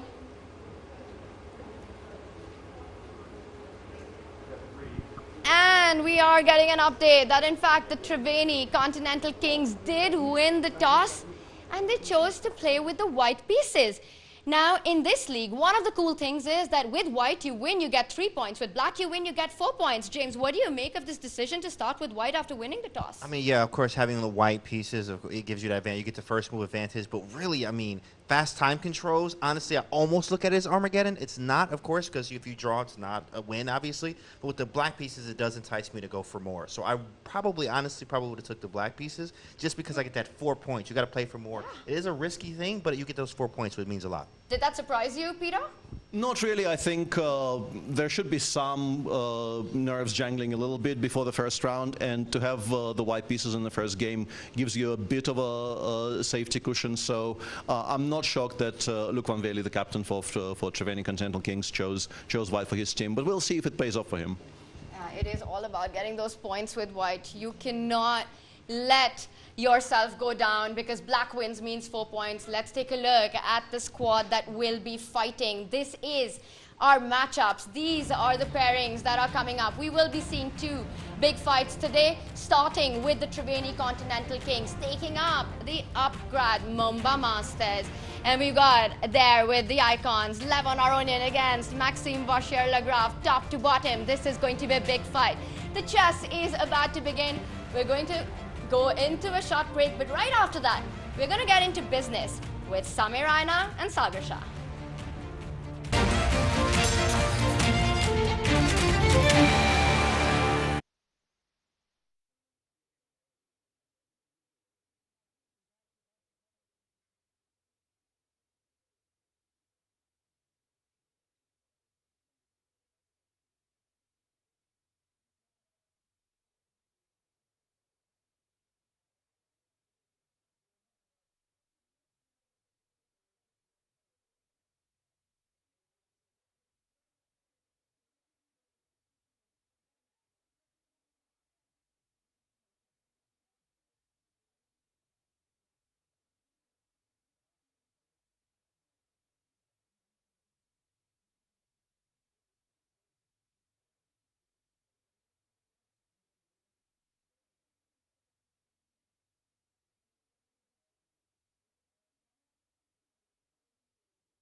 Hello, hello, hello. Welcome, welcome, welcome.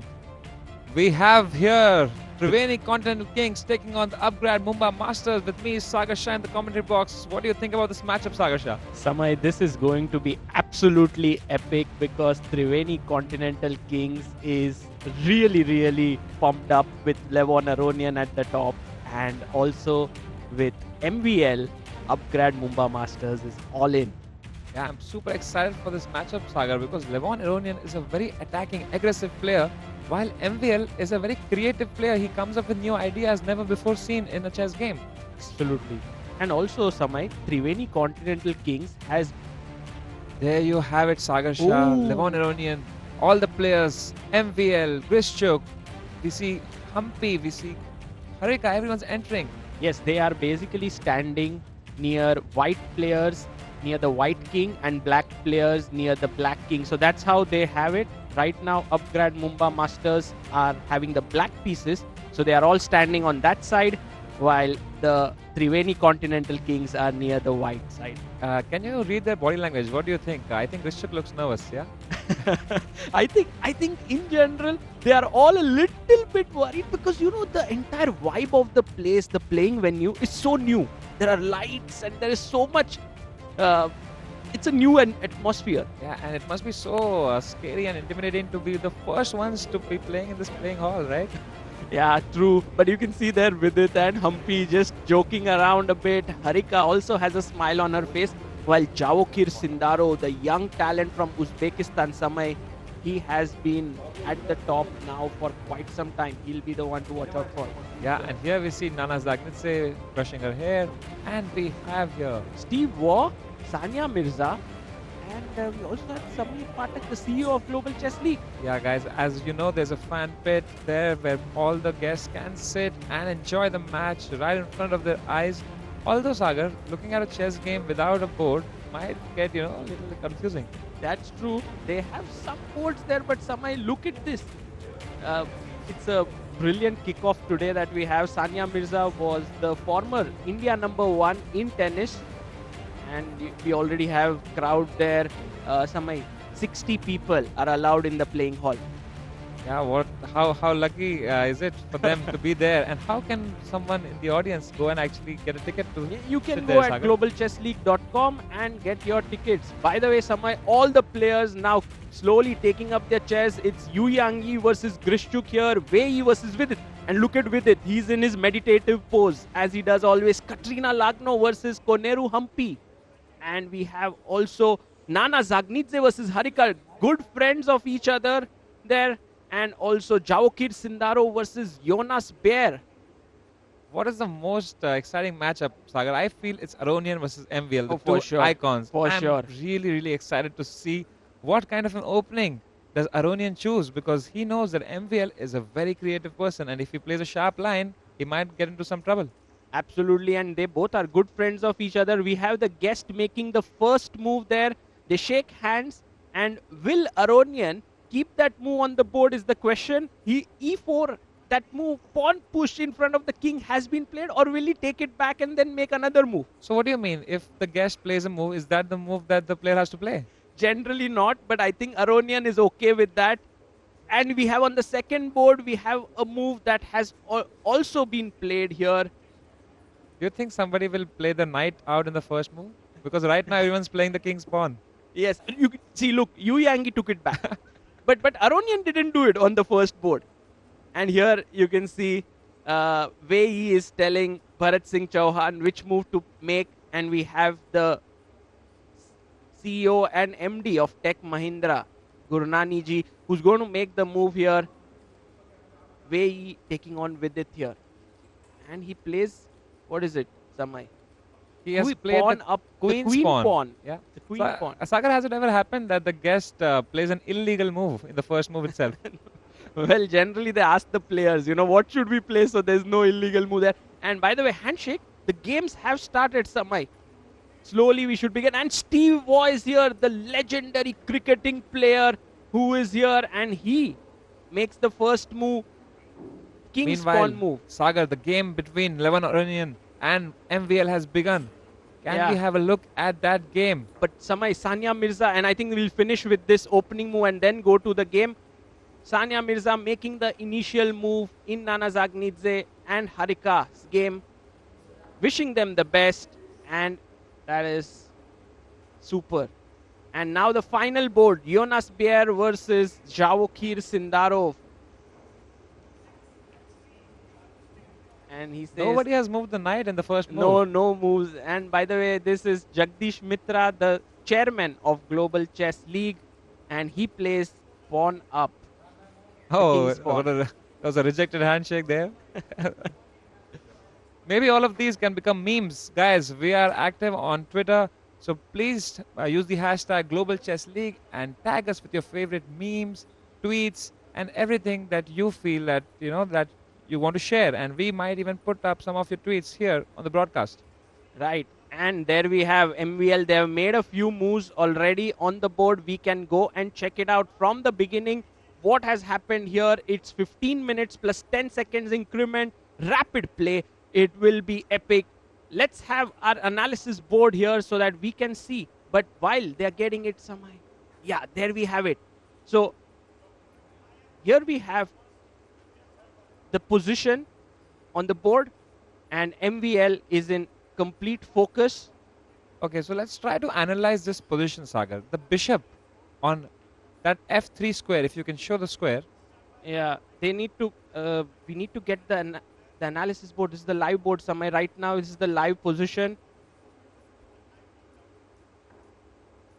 Oh, what kind of a move is this? Rook moves up. The black MVL decided to move his rook up, Saga. That's a very strange position for the rook. Anyway, let's have a look at how the game started. Yes, let's have a look. I'm going to get the game. This is, by the way,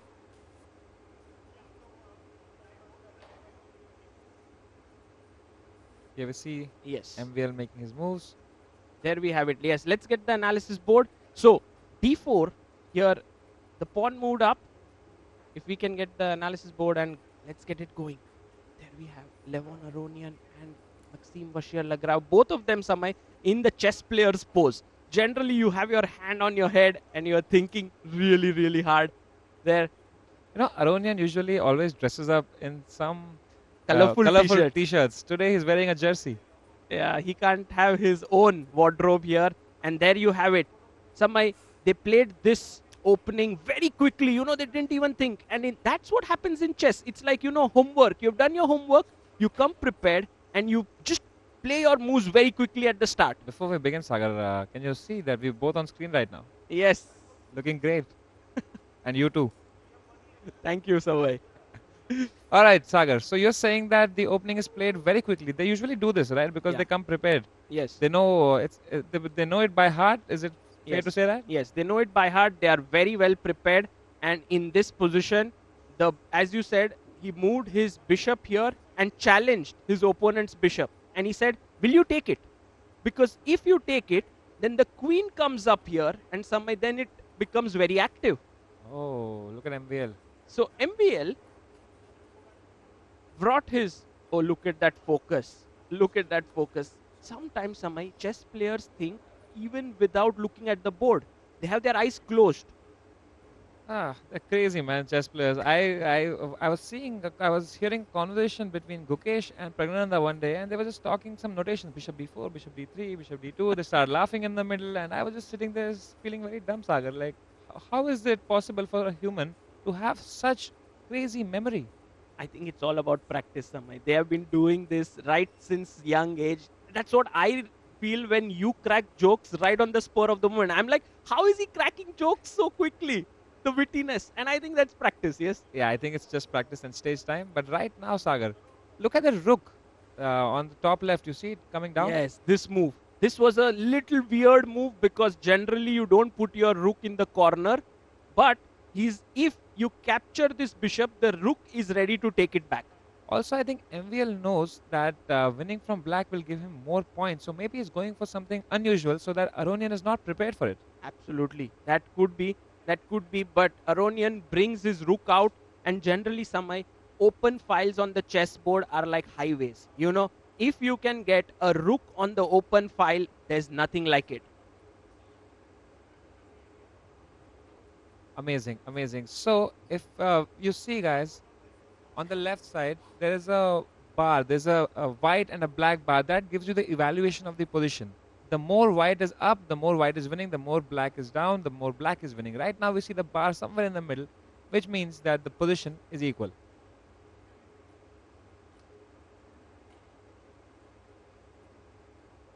So, Samay, here we have the position. We are just out of the opening. Both the players are making their moves time-wise.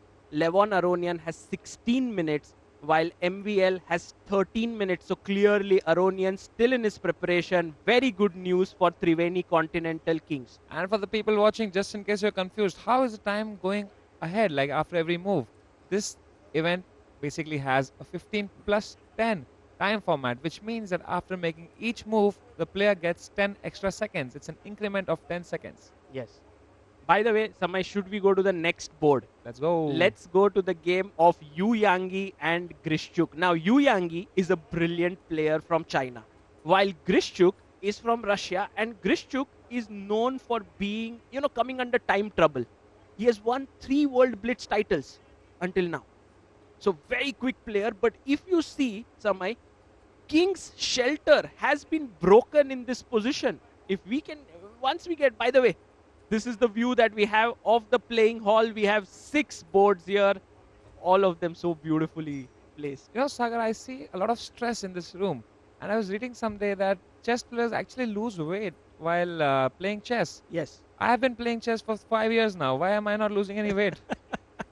It's only when you play at the top level, Samay, not at your home and not for fun. You need to be a top player there. How many kilograms do you think a player is going to lose in this tournament?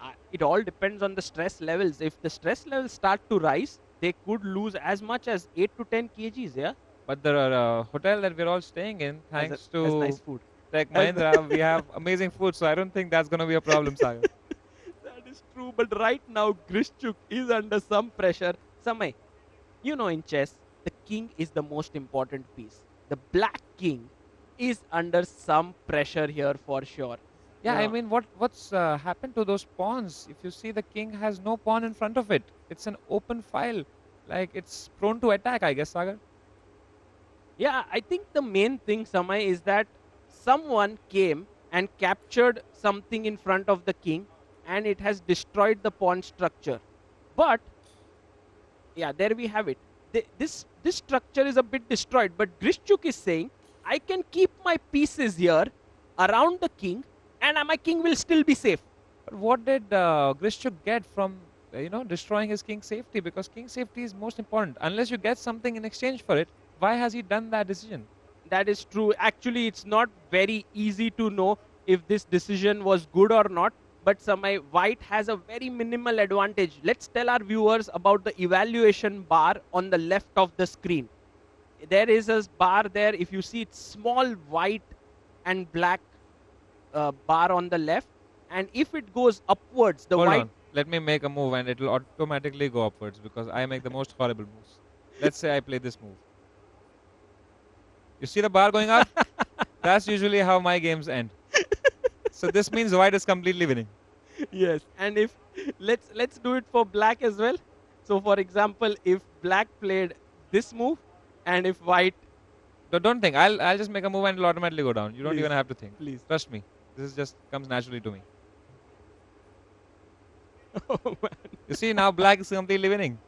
Because you just plundered the queen. So that's how you can get a clear idea of who's winning and losing by just looking at the bar. If it's in the center as it is right now, then the position is around equal. But somehow you can see right now, Yu Yangi is very slightly better.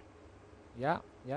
Sagar, white has to play first, right? White is the one that moves first. Yeah. So do you think that kind of gives white an advantage from the beginning of the game?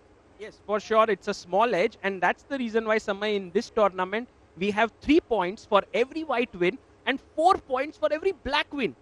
Which means today, Upgrad Mumbai Masters have a big chance to score with black because all of their players are very, very solid. If you think about it, you have Vidit, you have Humpy, Harika. They are very positional players. And with black, they can be very powerful. Yes, maybe we can explain to the audience what are the different kinds of chess players. There are some chess players who are called positional players. Yes. Maybe Sagar, you can explain that. So there are some who are very aggressive. There are some who are positional and like to defend. There are some who are very creative, like how the rook was moved on the side of the board in that game by MVL. So we have all kinds of players and a lot is dependent on your style. Suppose you are a person in life who's very creative. Then that same creativity gets shown on the chessboard. Oh, so you're saying that chess imitates life? Yes, very much. So that means that then I am a very stupid person. You play funny chess because you're funny. Guys, there's a lot of people watching actually from a lot of countries. So just in case you don't know us, this is Samay Raina. I am a blunder master. I don't have a title. I am a beginner at chess. And I think I'll be the one who you guys can relate to. And here is Sagar Shah. He is a grandmaster. No, sorry, what are you? You never became a grandmaster, right? I'm an international He's an master, international but he master. always likes to say this and make fun of me. So yes, we are the commentary panel to take you through this match. Samay, for now, Leon Aronian slightly better. Yu Yangi also slightly better. How about we go to the third game between Wei and Vidit Gujarati? Let's go. Wei and Vidit Gujarati, third game, and there we have the position. But while we check it, Samay, this is the view. 6 boards, all the players still playing. lot of tension. On the left of the screen, we see the photographer there, Maria Emilianova, taking the pictures. And there we have Vidit versus Vei. Samay, I have a feeling that this game is going to be surely a decisive one because of the clash of styles. Vei, very aggressive player, very attacking, while Vidit, very positional. And we will get some kind of a decisive game. And if we can get, this is the live board right now. And if we think about it, Samay, a little bit carefully, what do you make of this position that you have on the screen? Okay, let's think. Maybe if you can give me the mouse, I can make some moves. So I think that, okay, I'm trying to understand this position. Okay, I think this pawn on c6 has no defenders to it, right? This pawn is lonely. It's lonely. Yes. Just like me. Yes, it's very lonely because it has no one to defend it. Its comrade on the side has moved ahead of him, if you see. So that's why that pawn is called weakness in chess. So this is a weakness. It's a weak pawn. And therefore, if someone gangs up on it, it's going to be in trouble. So what if I, as white, move away my knight somewhere? Let's say I bring it back here, exposing my rook and attacking the pawn. Absolutely. That's what you want to do. And that's what the idea could be. But Samay, right now, it is black to play. Oh. So Vidit is thinking. And Vidit, Samay, would love to bring his queen up here. And if you think about it, he would create a battery with his bishop and queen to attack in this direction of the king. What's a battery? Battery means when you put two pieces in one line.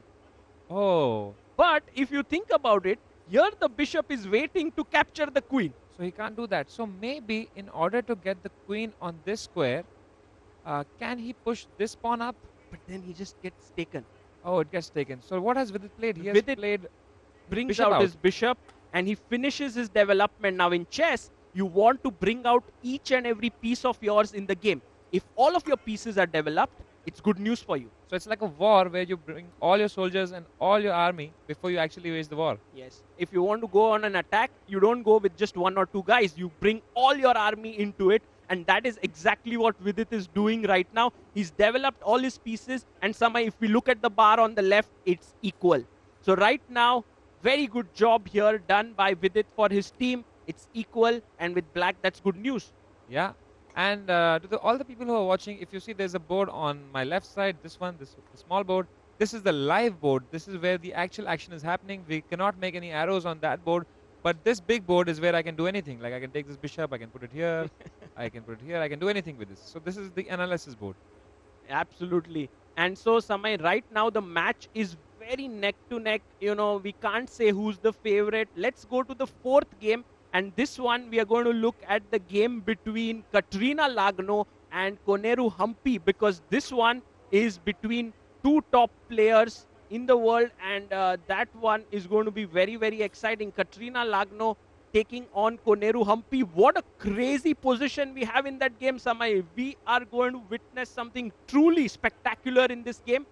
So far, no game has been decisive. Everything Not is yet. equal. Do you think this is the game where we can see the first decisive result? Maybe this is. Let's get the analysis board here. This one, this is not the position right now. Katrina Lagno. Yes, this is the one, Samay. Look at this. Here we have the rook. The rook is on the open file. It is attacking. Whenever we attack this pawn, it is hanging, and the rook is very powerfully placed on the open file. So that looks Katrina Lagno's position, Samay. This looks really good for her. Meanwhile, Koneru Humpy is thinking what to do about her king. It's right in the center of the board. And also, Humpy has two pairs of doubled pawns. What's a double pawn? Double pawn means when it you this? have... No. When you have two pawns in one line. These two. And also, can you find the other pair of double pawns? These. And for black. For black, oh, these. Yes, exactly. And the more double pawns you have, it's generally not so good. But every time you have a double pawn, Samay, one file gets opened up. Oh, there you have it. And there you have it. And that's where Katrina Lagno has put her rook, if you look at it. and has put it right on the open file, attacking. So you're saying that black should not castle here, because if black castles, the rook is looking at the king's pawn, and maybe later on some attack can build on that king. Absolutely. So is that why she has decided to bring her queen here and going to castle from this side? Yes, that's what Humpy's plan is, Samay, but this looks like a big mistake that Humpy has made, because what she has done is she's brought the queen up, but the bar has gone really up, which means that white now can get an advantage in this position. It's not so simple. It's not so simple how to get it, but it looks like a big position for white, and this is where the Triveni Continental Kings can get a big lead in this match if they win this game. So right now, what Katrina Lagno can do is bring her bishop out, bring her queen up, and she can finish her development and then just continue the attack. Yeah, I see that both the players have not brought out all their pieces into the game yet. They haven't even castled yet, Sagar. Yes. And the opening principle of chess requires us to castle as soon as possible. Castling, by the way, guys, is a move. If we look here, is that when the king moves 2 steps and the rook jumps over it, it is generally done to make your king safe. But here, it is not at all safe because the rook is on the right looking at the king. So that's the reason why this is not a good idea, Samay. So which is why she actually brought her queen up. And she wants to go the other side. But what could be the problem? Why is the bar going up, Sagar? What is the problem with this move?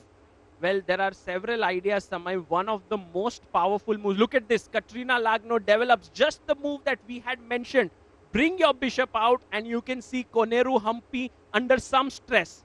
So she's attacking this pawn right now. But it's defended. It's defended. Yes. So if we continue with your idea, which is long castling. Yes. If we bring the king there, then Samay, it can get very nasty at some point with the queen coming up and the pawn pushing forward and opening up the position totally. So basically, this is a game that will later on build up into a very sharp position. Absolutely. This is going to be very exciting. But here we can say a small edge for Triveni Continental Kings. Let's go to the 5th board. This one is between Humpy, Harika and Nana Zagnidze. Nana Zagnidze from Georgia and Harika from India. They are pitted against each other. And Samay, did you know Harika at some point played for Team Georgia in the European Club Cup? Wow, so she might actually know Nana Zagnidze's style very of playing. Good friends. They are very good friends. And by the way, let's have the analysis board. Sagar, what happens when two friends play chess? Because they know each other's style so well, and when they use it against each other, do you think that creates a rift in their friendship? Well, generally it doesn't, Samay, because it's like you are rivals on the board and then become friends of it. But sometimes, you know, it gets very hot. And that's where you have the biggest rivalries in chess. Kasparov Karpov was one of the biggest ones. Were they good friends? No, they were not. They were not. And it keeps on going. There are many such rivalries in the chess world. And we will be witnessing some here. Like, for example, Magnus Carlsen and Jan Nepomniachtchi. Yeah, Magnus Carlsen and Vishwanathan Anand. Anand, they have played 2 World Championship matches. Yeah. Okay, so Samay, here we have another position. This one, Nana Zagnidze has brought her, what generally in such positions you will see that 2 pairs of minor pieces. Minor pieces are basically knights and bishops. They have been exchanged, and white is going to try and play on the queen side here and open up the position. Oh, is that why the rook is there on this B square, on the B1 square? Yes, the rook is just providing backup to attack and open up the position. But what do you get if you push this? What happens? It just... You'll take it, right? Take. There's a big fight on that square. And eventually, let's just make those moves and show our viewers. Let's say you take, I take, you take, and I take with the rook. Take with the rook or the knight? Anything. Let's just take. Now, if you see, Samay, we had spoken about the concept of weaknesses. Being alone, lonely. These two are both lonely. And what white is trying to do is create these weaknesses. Divide and conquer. Absolutely. Yeah. So basically, chess pawns want to be together. Very well said. These pawns are all together. And what white wants to do is push and divide them. Oh, that's a great analogy, Sagar. Divide and conquer is the way to break the pawn structure. And right now, that's what white is trying to do on this board. Nana Zagnitse is thinking. Again, Samay, I would say a very small edge for Triveni Continental Kings. In fact, they are not worse on any of the boards, which is actually good news for their team. Let's go to the last board, the Prodigy board between Jonas Beer and Javokir Sindarov, because Jonas Beer is maybe he's the lowest rated player in this tournament in the Prodigy board, but he has come here with so much energy. I saw him practicing yesterday along with his team. He wants to prove himself here. Of course, and usually when you have a very low-rated player, right, if no one's expecting them to win, Yes. and that gives them extra motivation to Absolutely. prove everyone wrong. And I think that's what he's gonna do here. Right now, Sagar, it's a very confusing position. Why is the black not taking the pawn over here? Yeah, It let's shows the viewers. Let's see our analysis board. By the way, the last move by Jonas Beer was a very, very aggressive move. You can see Javokir Sindaro getting a bit fidgety there. Yes, he's pushed his pawn, Samay. And as you said, why isn't he taking the pawn? Because the pawn will capture it again. And then the knight will be attacked. If the knight moves away, the black knight, it moved away. It moved away.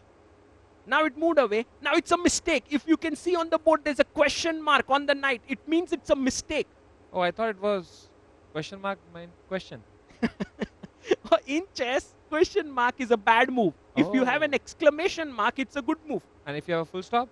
There's no full stop. And hashtag? Hashtag is checkmate. Wow. who made all these meanings to these symbols?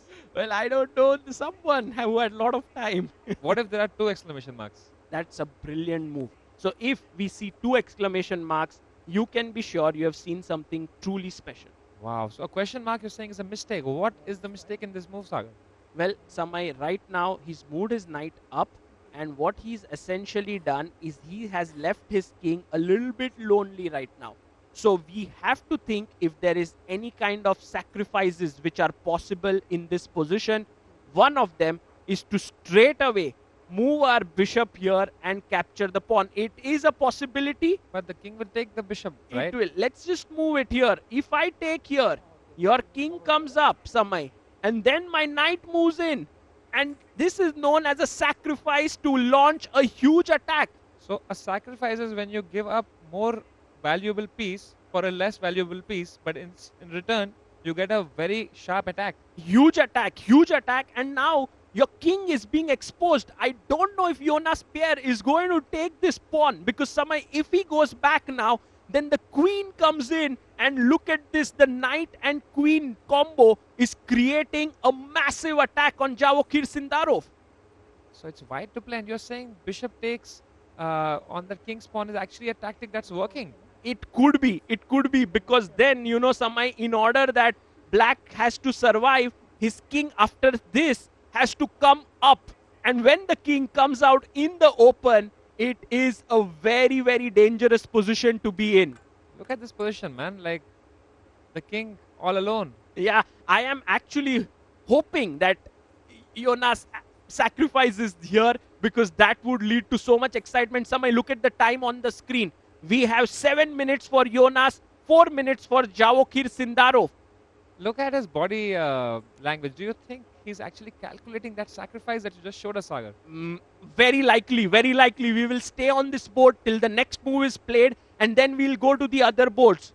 Okay, he's thinking. He's bringing his hand out. You know, Samay, when a chess player has seen a move, I'm sure that Jonas has seen this move.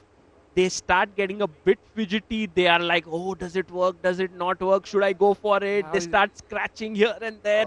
You know, it's like... I'm so excited, Sagar. Let's go. Bishop takes on h7, Sagar. How do you pronounce the notation? Yes, this pawn is... There is a letter here written at the bottom H. Okay. And there's a number written on the side 7. So this is the h7 square. So when Samay says bishop takes h7, he is acting like a real chess player.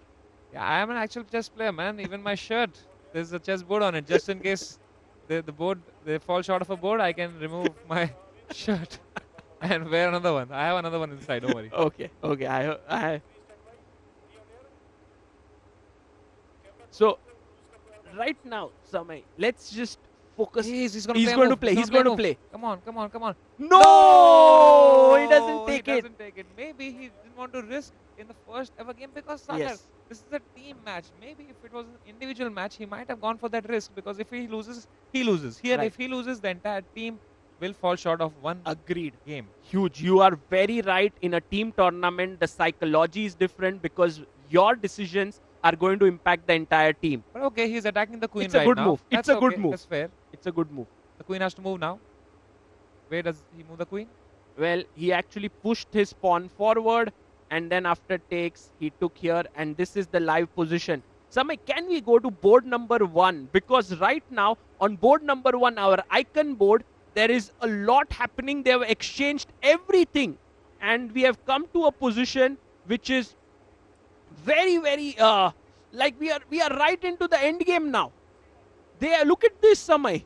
Look at this. They have just one knight left on the board. Wow, there are more pieces outside the board than on the board. Absolutely. And he's taken this pawn. Both of them making very quick moves. And for now, it seems like this game is going to end in a draw, Samay, because 5 pawns for each side and both sides have a knight. But the knights are very tricky, right? Very, very. The knight moves. I don't know how the knight moves actually. It moves in an L shape, Samay. You know it. And the thing is, it's given a check and it's also attacking this pawn. You can just bring the king back and defend that pawn. Yes, you have to bring the king back and then the black king comes up. And then I feel like Samay, white has small chances here because as we told, these 2 pawns are alone. And here on the white side, there's only one pawn that's alone. But I feel it will end in a draw. This game should end in a draw. And so, okay, let's say this is draw. Can we do a quick roundup? Round up? So this is going to end in a draw according to us. Let's go to board number 2. Yu Yangi versus Alexander Grishchuk. And let's have a look at what is happening there. Because Alexander Grishchuk, if we look there, is looking at the other screen. games. Yes, other games. So even this is a good strategy in team tournaments that let's look at the other games. What are they doing? Do I require to win right now? Am I good with the draw? Right. He's calculating in his head all the points that is required because for every win from black, you get 4 points.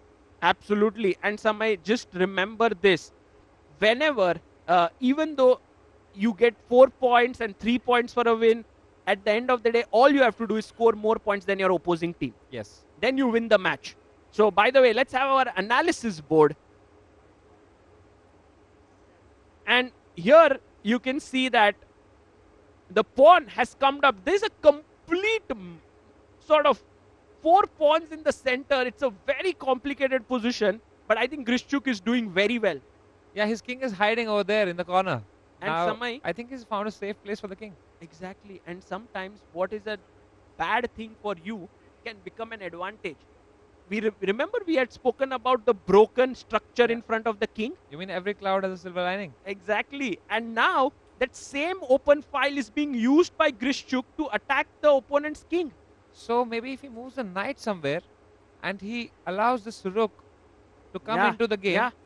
white might be in trouble. It could be. It could be. By the way, Samay, do you know Grishchuk is playing for the Mumbai Masters and his wife is Katrina Lagno and she's playing for Triveni Continental Kings. What? So right now it's actually husband versus wife Oh. in the opposing teams. So they both actually know each other so well. They know each other's style. They know what each other plays. Do you think that they might have snitched on their better halves just to win a point? Do you think chess players are capable of doing that? I doubt it, but Samay, you never know. I would have done it. You would have done it, huh? I would have been like, my wife, she just plays this move. She'll play like this and she will blunder. So maybe Grishchuk told Koneru Hampi, who is her teammate, that okay, Katrina is a very strong player in this opening. Don't play that. Yeah, I'm sure he did. Okay. He has to find work-life balance in this game. By the way, Samay, this is around equal. If there is a game that is very, very exciting and is going all out, then we should look at the game of Hampi versus Katrina Lagno on board number 4, because this one is a crazy game we had spoken about it on board number 4, Katrina Lagno versus Koneru Humpy. The number of moves that have been played here are several. You can see the rooks are on the open file, attacking all the way here. And for the time being, it seems like Katrina Lagno is on the offensive, but Humpy has got her own rooks here. Katrina is looking very different, Sagar. No. They haven't changed the video. Oh, okay.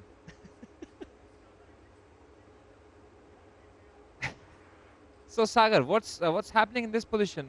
White looks like he's White looks like she's attacking with the rooks on the G file. Yeah, he's attacking on the.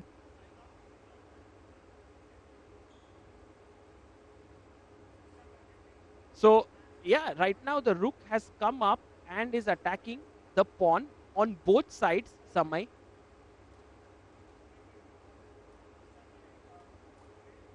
And there we have the view of the tournament hall. Katrina Lagno totally focused against Koneru Humpy. As we just mentioned, her husband is playing on the opposing team for Upgrad Mumbai Masters, and Katrina Lagno is playing for the Triveni Continental Kings. By the way, Sagar, how are you enjoying this new commentary setup? I've never commented it with these mics before.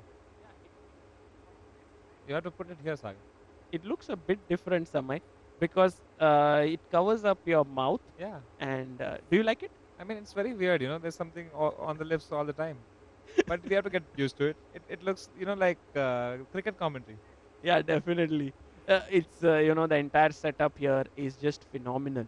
It looks like I'm holding a razor. I can just shave myself right. By the way, Samay, while we are talking, Humpy's time is down to 24 seconds. She has just 24 seconds left, and which means that the game is going to get very, very nasty now. And she takes a pawn. And for now, Katrina Lagno also takes a pawn. Both sides have captured one pawn each. So now Katrina should be playing fast, Sagar, so that she can put Humpy in time trouble. Absolutely, Samay. You are very right. Either Katrina Lagno should start moving quickly and put a lot of pressure, or find some great move.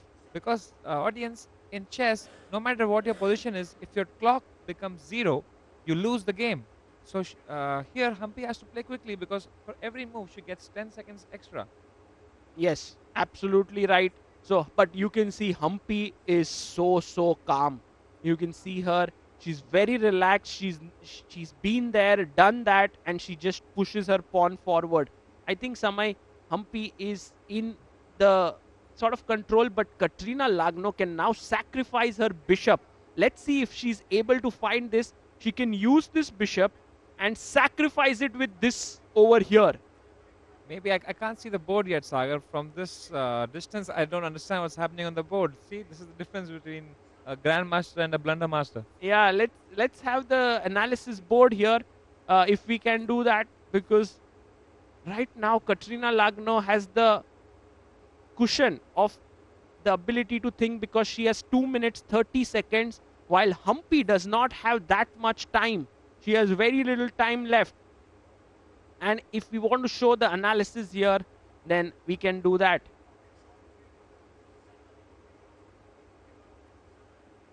So right now, Katrina Lagno is thinking, and yes, Samay, this is what I was talking. If she takes the pawn here, the pawn would capture it back. And then if you notice, the queen simply opens up to the king. Hold on. You're saying if the bishop takes the pawn, can we make those moves here? Because I can't see that far. So bishop takes. Let's say it's. Oh, let's say, okay. Take, bishop takes. Take. Pawn takes. And now you're saying the queen is attacking the king, but there's a rook in the middle. Yes. And if you move this rook anywhere, let's say you take this pawn. No, don't take the pawn. Put it in front of the opponent's king. Queen. Like here. Yes. Check. And you win the queen. Oh, wow. Oh, she took it. She did? She did. She did take it. And then it's you a double exclamation move. What a move by Katrina Lagno. She's played the best move in the position, but Humpy does not take it back, and she finds the best defensive move. She takes another pawn, and she wants to give a check and start attacking her opponent's king. I can't believe we saw a double exclamation mark so quickly already. That shows the strength of these players. Absolutely, Samay. And now Katrina Lagno under pressure because she has to find the next best move. And Samay, did you see Humpy found her move within seconds? So probably she actually calculated that, she had the foresight that bishop sacrifice is coming, but not to be afraid of it. But how do you Absolutely. continue the attack as Humpy? Because it looks very dangerous. Her king is under attack. Well, the pawn was pushed there. Again, a double exclamation move by Katrina Lagno. Brilliancies after brilliancies, Sagar. She is in tremendous form here. She's brought her king up here. And now, with this bishop still eyeing here, Samay, and the rook going to move to the side with the queen joining in, it's going to be a massive attack on Koneru Humpy's king. You know, Sagar, looking at these women playing these brilliant moves, I'm sure that they are setting role models for many, many aspiring, female chess players who want to take up the game. Both For sure. are very inspirational women. For sure. For sure. And by the way, Katrina Lagno has exchanged the queens and now she can simply capture this pawn, Samay, and she does it. She takes because now the bishop cannot be taken. The knight is hanging. Oh, so White is completely winning. White is totally winning here, which is big news for Triveni Continental Kings. That's huge. So is that the first board in which Triveni Continental Kings is winning and we have decisive I think so. evaluation? This one, and I believe there are some other games as well where Triveni is doing well. We had the first board which was going towards a draw, Samay. And I think we should quickly go and check the sixth board, the Prodigy board, because this is where there is also a huge thing happening on the sixth board. If we can go Jonas Beer against Javokir Sindarov. And in this game also, look at how fidgety Javokir is. He's moving his entire body. He's calculating deep because this position is very, very complicated, Sagar. And I think White is completely winning. White was completely winning. And in this position, all that Beer had to do was take this bishop with his king. But he went on the attack and you can see a question mark move there. And what has happened is with the rook coming in, Sindarov has made another mistake, it seems. It's a big error. Now the bishop is still hanging, right? Why didn't he just bring the bishop back instead of moving the king? Why did he move the king? His bishop is under attack, Sagar. Samay, if you had moved the bishop away to safety, then I would have taken here with the rook and then this bishop would have opened up to the queen. But this was really the best move for black, what you just said. The moment he played king here, now Samay, you just simply take this piece, which is what Jonas Beer has done. He's taken it. Look at his hand. He's shaking, Sagar. I think this match is going in Triveni Continental Kings' favor. So 2 games. 2 games in their favor already in a big way. Triveni Continental Kings really living up to their name. Absolutely. And he's taken the bishop here. He's taken the knight, Samay. And this is looking really, really good. Which means Katrina Lagno beating Humpy and now Jonas Beer beating Javokir Sindarov. That means 2 huge points. That means 6 points, right? Yeah, 6 points. But is Alexander Grishchuk winning? Is Vidit Gujarati winning? Can we quickly go to board number 3? That's the only hope, Sagar. For oh my God, I'm shaking. Look at this position, Sagar. Everything is just falling. Yeah. Let's go to Vei versus. Oh my goodness. We need to go to Vei versus Vidit Gujarati on board number 3 because here Triveni Continental Kings in another huge attack. Samay, look at this. Vidit Gujarati has less than 20 seconds on the board and with the queen and the bishop coming right at him, Vidit is absolutely clueless right now. Look at the evaluation bar, Sagar. It's completely winning. Triveni Continental Kings completely dominating this match. Rook goes down and Samay, now it could very well be a checkmate. Check here. Yes, he gives a first check. King moves to the side. He gives another check. The king wants to run away. Can he run away from here? He wants to run away, but then there's another check from this side. Oh, he's trying to run. There's a check. King goes back. He's going back and forth, Sagar. If he goes back and forth thrice, it's a draw, right? Yes, but there is no way he's going to repeat it. He pushes his pawn, and I can predict a resignation coming very soon. Maybe within this next few seconds, with it, seeing if he has any way left now to save his position. Oh my God, does that mean Triveni Continental Kings has already won this match. Not yet, Samay, not at all, because on the blackboard we have Alexander Grishchuk playing. We There also he goes. have Vidit Harika Gujarati resigns the game. The first win for Triveni Continental Kings by Wei Yi. What a spectacular attack. Pushing the pawn, opening the king, making sure the king has no place to run, chasing the king until the last moment. And there you have it, guys. Wei Yi showing why he is one of the strongest players of our time. Super attack. Super attack. Well done for Triveni Continental Kings. Big news. Let's go to the board number 5, Samay, between Harika and Nana Zagnidze, because only way Mumba Masters can survive this is if Harika is going to strike back. So, Sagar, 3 games that they are winning. So, 3 into 3 is 9. Yes. So, is there a way for Black to counter that? Yes, by winning. If they win 2 games with 4 points, 4 each, and then 1 draw. So they get 9. Then it would be a draw. So Mumba Masters right now needs 2 win and 1 draw. Because on top board, I think it will be a draw, Samay. So that means that Harika must strike with the black pieces. But right now, Nana Zagnidze has a fine position and it doesn't seem like she's going to lose this. Which means that Triveni Continental Kings in the driver's seat.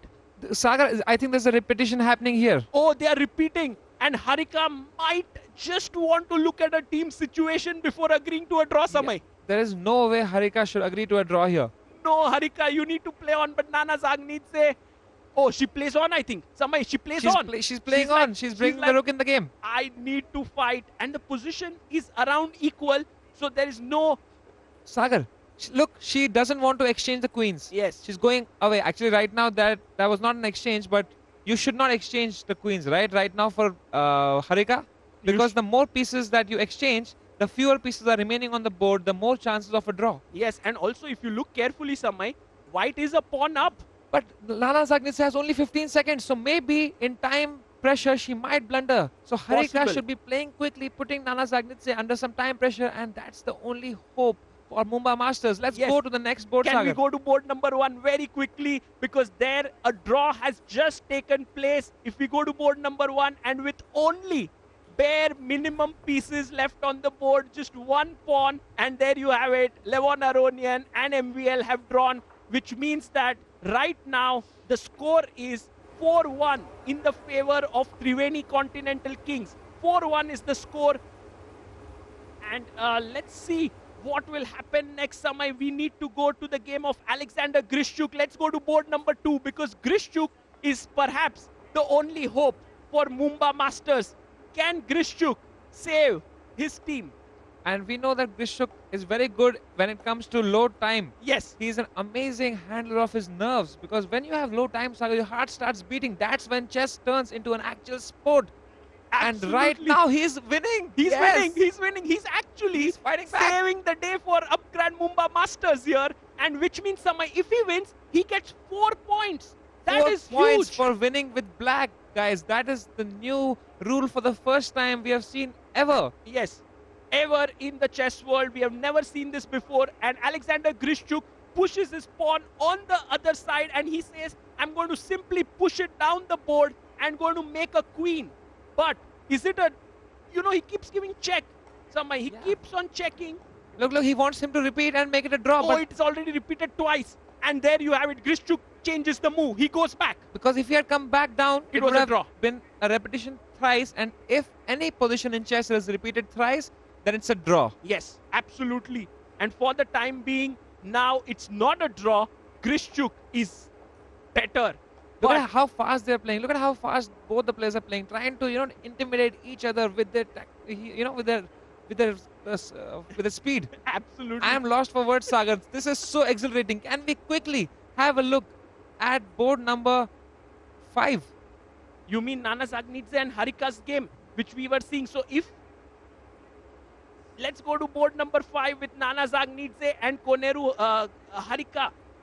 Samay, this one I think is going to be around equal for the time being, but Harika has a very strong grip on the clock. She's doing very well with the time. And what about board number 6, Sagar, in the youngsters, in the prodigy? Can we have a look at board number 6? But Samay, let's stick here. For the time being, Harika is on the attack. She's attacked this pawn and she's pushed her pawn forward.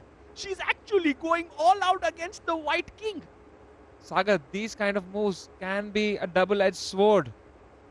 Right now, the queen has gone back. We are on this board and we can see Harika getting up from her chair. She's just adjusting herself because right now the queen has come back and is attacking this pawn. And Harika has only 25 seconds, Sagar. She is fidgeting. Harika has 1 minute 20 seconds, Samay.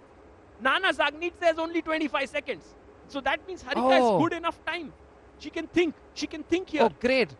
Then, but look at how calm Nana Zagnitze looks. It looks like she, that's why I said maybe Harika is not time pressure, because Harika is looking very stressed.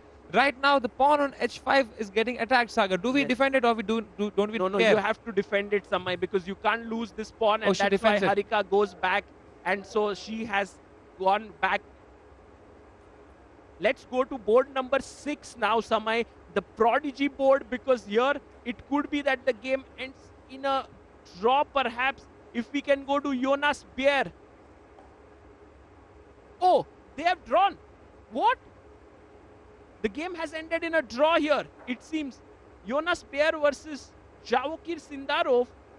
What? What just happened in this game? Wasn't White completely winning this game? I believe, no, Samay, they ended in a draw, which means that right now, the match is very interesting. What happened in the game of Katrina Lagno and Koneru Hampi? I think in that game, Samay, again a draw. Let's go to the game of Yu Yangi and Alexander Grishchuk on board number 2. Let's go there, because 2 games which were actually completely winning for Triveni Continental Kings has ended in draws. Chess is so brutal, Sagar. You're winning until the last move, and you make one wrong move and it's all over. All your initiative, everything gone. And so, right now the score is 6-3 in the favor of Triveni Continental Kings. But if Alexander Grishchuk manages to win, it will become 7. It will become 7-6. And then if Harika holds her game against Nana Zagnitze, Upgrad Mumbai Masters win this match. What a turnaround! What a turnaround. And Samay, that has happened because Jonas Beer could not convert his position, nor could Katrina Lagno. And here we know Grishchuk is a very seasoned player. 2 pawns up. He has 2 and extra he's going pawns. to convert this for sure, Sagar. I know Grishchuk. I have followed many of his games.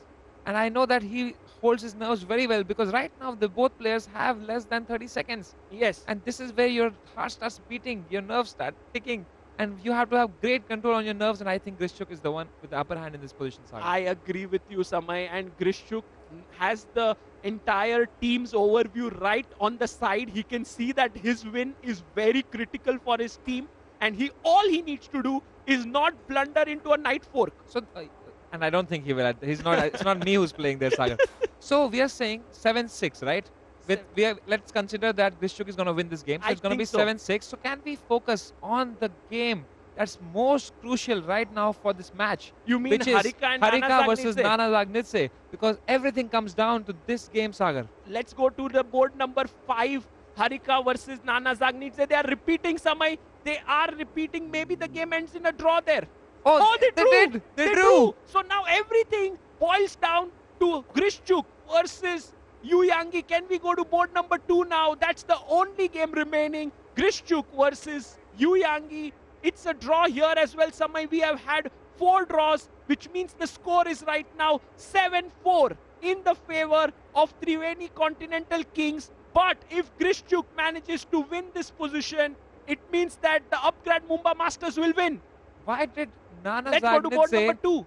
Accept a draw in that position? Because she had to fight, right? Yes, she had to fight, but this is a result that has come here. What has happened? I'm sure Grishchuk has won this game. Did Grishchuk win this game?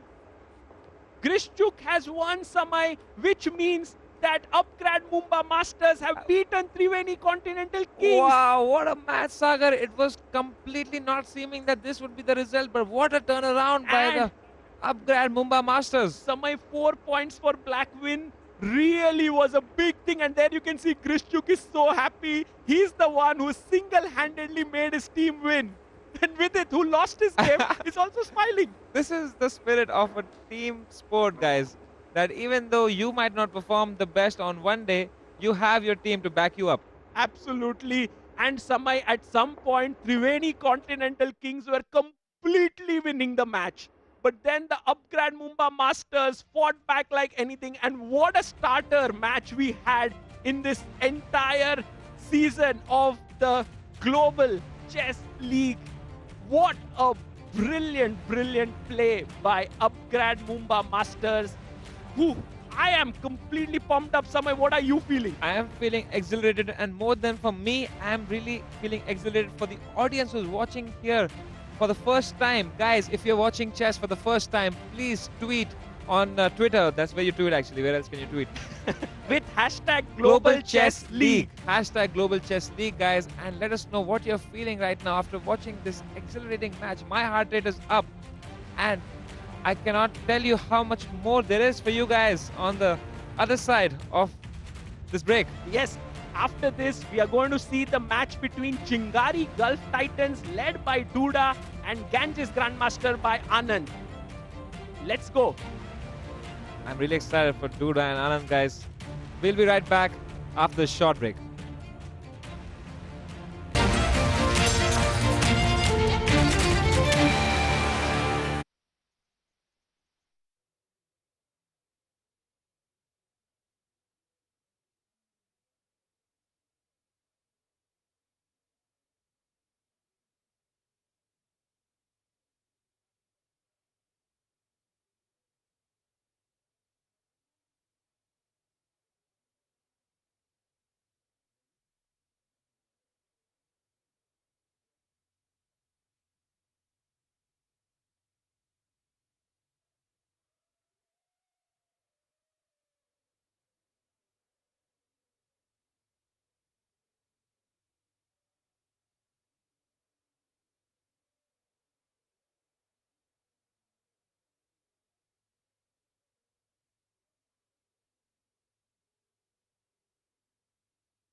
A roller coaster match had us on the edge of our seats, and what a nail-biting finish that was.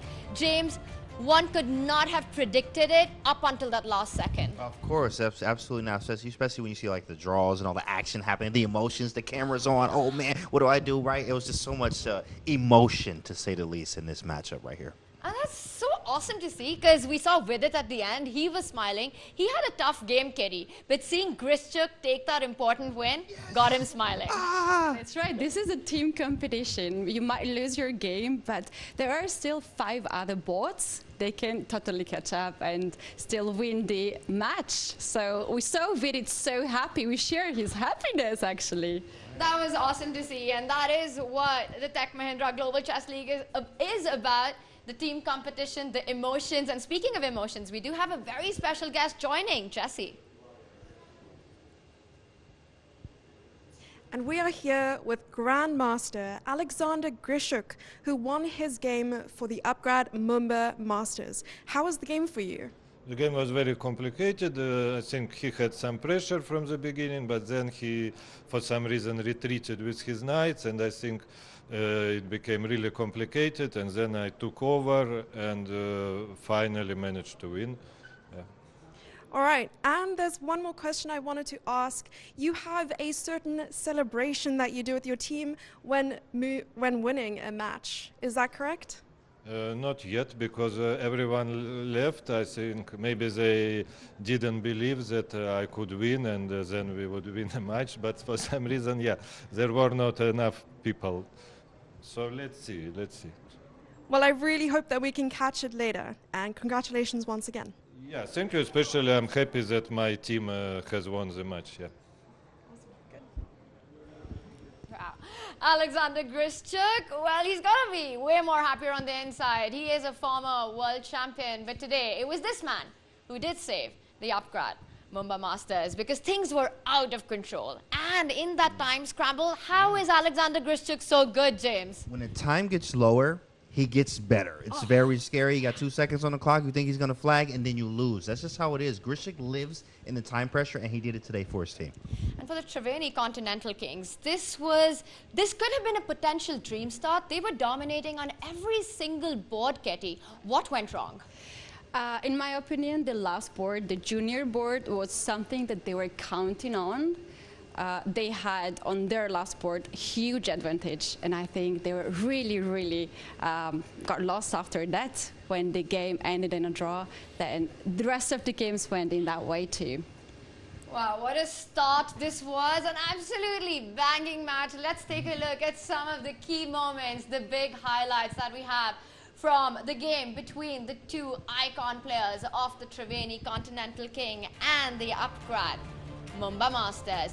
The Triveni Continental King started with winning the toss, choosing the white pieces. We see handshakes there. And Levon Aronian starts with the queen's pawn opening against Maxime Vacher-Lagrave. These two players have played each other so many times in the past, but it was all eyes on this icon board. We saw some trades happen there. It was a very level game start to finish. We see the pieces have been traded off. It is indeed an endgame in this position. And two extremely strong icons, extremely strong grandmasters. This game eventually went down to the minutes, and we see a stalemate on the board. Handshakes ended in a draw. But the other results did not go according to the King's plan. The King's plan, right? That was good, Tanya. Of course, it didn't go to the plans, but of course, the icons, they drew. I mean, hey, you see that these guys are heavy hitters. They play so many games together. I think it counted like 140 if we look at the files together with, I think, an MBO actually leading in that matchup. But having half a point, okay, cool. The rest of the team can do it for me. And really, Grischuk was the one that got it done. As Ketty said before, Sindarov, they was really counting on that there, and it just didn't happen. It ended in a draw as well. Those little games like that are at the end is really what makes it count. Jonas was winning, Katerina Lano was winning, and none of that worked out. And for the Triveni Continental Kings, Ketty, they chose to play with the white pieces. They won the toss going into the match. How difficult will it be for them to come back, and how do they get over this loss now? It's nothing really, because it's just the start. It's just the start. They will have the other side of the board. You mentioned about icons played so many games. In fact, 140 games have been played between Maxim Vachier-Lagrave and Levon Aroni, and you can imagine how well they know each other. And they ended in a draw, so that's kind of result we could actually predict. But the last four, they are junior players. They have not played that much game against each other. We can't even find in database even one game. So that's, you know, when you don't know your opponents, sometimes some things happens in chess.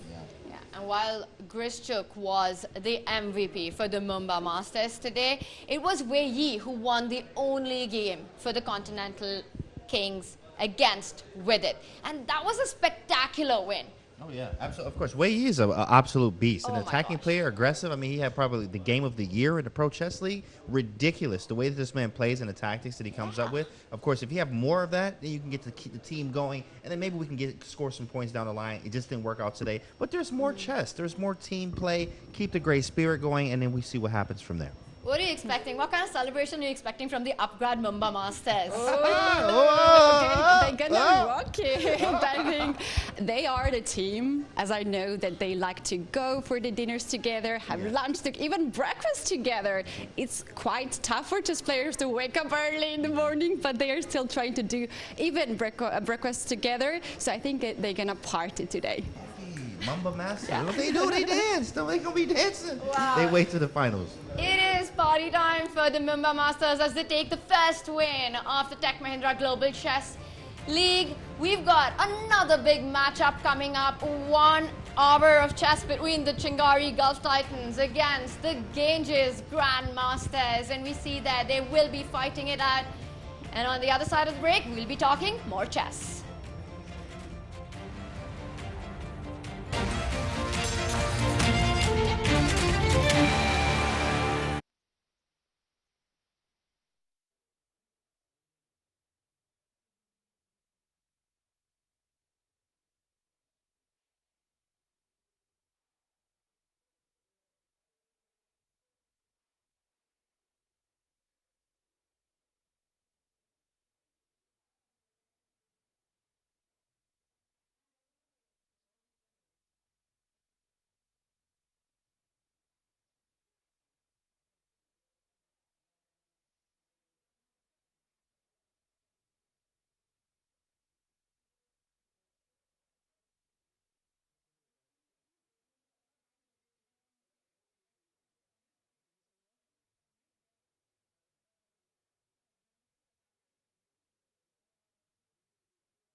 A fantastic start there with the Upgrad Mumbai Masters taking their win, and this is the second match on the menu.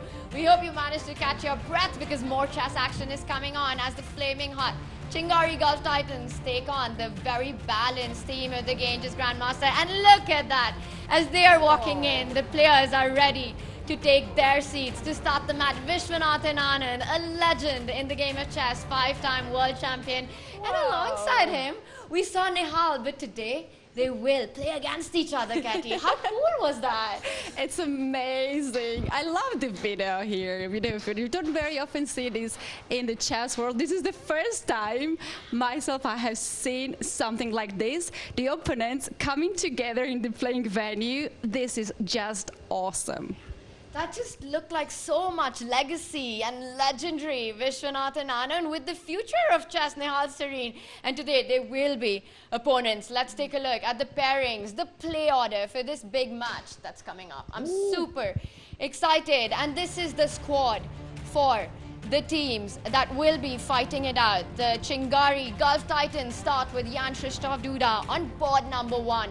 The Shark Attack, Shakhriyar Mamedyarov leading from board 2, and their women players, Alexandra Kostyuk, the former world champion, Polina Shivanova, Daniel Dubov, and Nihal Sareen. We saw Nihal there walking alongside Vishy. James, do you think he was taking some inspiration with that walk? Absolutely. Of course, I saw them walking together there. They look like, you know, hey, I'm the young man, and this is Vishwanathan Anand, the legend, right next to me. Can I just get some of that energy? Even though, of course, we on the separate teams here. So we're going to see what happens. It's going to be exciting, right? Man, Vishy, that looks so nice with, like, the sports feel. It's just, chess is going to a new level. Yeah, it really is with this event. There is one thing about Vishy Anand. He's so friendly. He's so humble. You don't really feel that, oh, this is the icon person. You feel that he's your friend.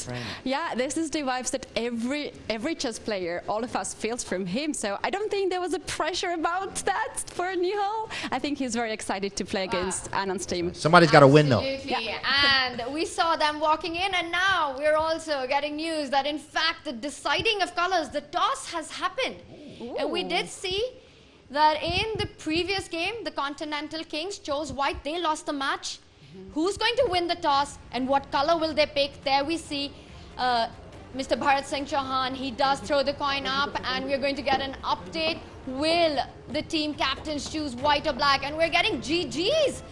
The Ganges Grandmasters did win the toss. GG's indeed. GG's, right. Won the toss, honestly. Hey, I mean, okay, you get white as well, but you get white and you're going to get black one game too as well. I'll probably take black, though. I like that 4 points. That 4 points. And as you see in the last match, who won? Black pieces? 4 points, right? It works every time. Wow. That is a lot to fight for when you got 4 points on the line with the black pieces. Let's take a look at the order of play, the matchups that are coming on, because it's all about who will be facing who. And of course, we know on the icon board, it's going to be Jan Krzysztof Duda against Vishwanathan Anand. That's going to be a big fight. And then we've got Shakhriyar Mamedyarov playing Rika Drapo. Daniel Dubov, one of the most dangerous players on the circuit, takes on Lenia Dominguez. And wow, Katie, there we see in the women board, Alexandra Kostyuk against Hu Yifan, and these two have a big history. Ooh, it's so personal match between these two players because in 2008, Alexandra Kostyuk beat Hu Yifan and she became Women World Champion. However, at the time, Hu Yifan was just 14 years old, and later on she became herself the World Champion, and she held the title for a long, long time. Wow, amazing matches coming out. We see the players there, and we're going to go into a short break because chess action will be starting soon. We'll be back with more from the Global Chess League.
Samay, we are back with the second match of the day. It's between Chingari Gulf Titans and Ganges Grandmasters. Sagar, I'm super excited because there's Mr. Vishwanathan Anand, the 5-time world champion, taking on Jan Christoph Duda. What a matchup, Sagar. This is the game I'm most excited for, and I hope that we see this game until the end. Yes, absolutely. The legend, the 5-time world champion Vishy Anand is back in action after a break of 6 months. And we are so privileged to be seeing him in action once again. And this will be definitely the game to watch out for. But Samay, board number 2 between two of the most creative players in the world of chess, Mamediaro and Rapport. Yeah, and both known for very aggressive styles. Yes. And there on board 3, we have the current day Mikhail Tal, as they say, the amazing Daniel Dubov taking on Dominguez. Dubov is one of the most creative chess players of today's time, right? Yes, absolutely. And on the board, strongest women player in the world, Ho Yifan taking on Alexandra Koschenyuk.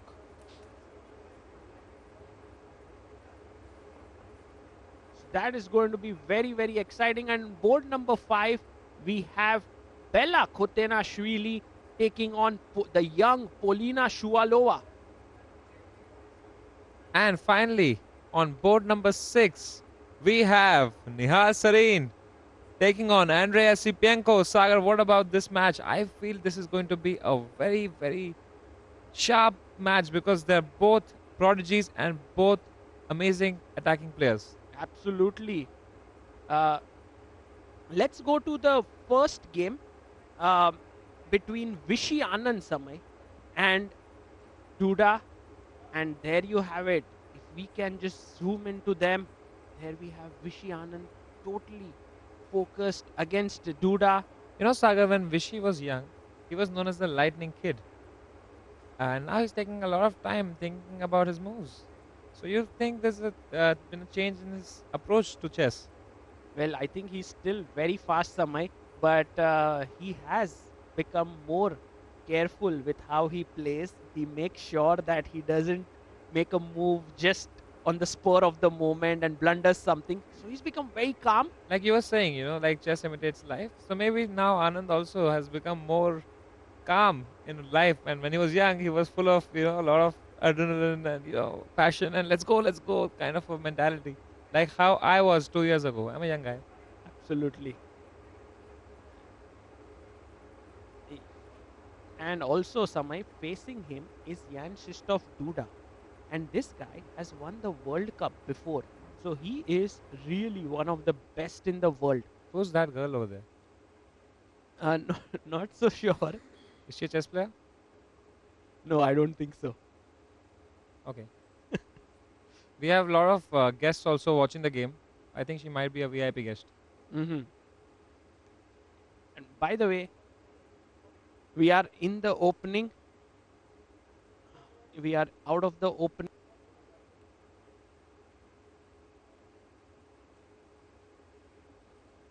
I like the look and the feel of the arena as well, you know. The purple color is really looking very nice. And here, guys, we are still waiting for the live board actually. Meanwhile, can we have a look at the close-up of the board?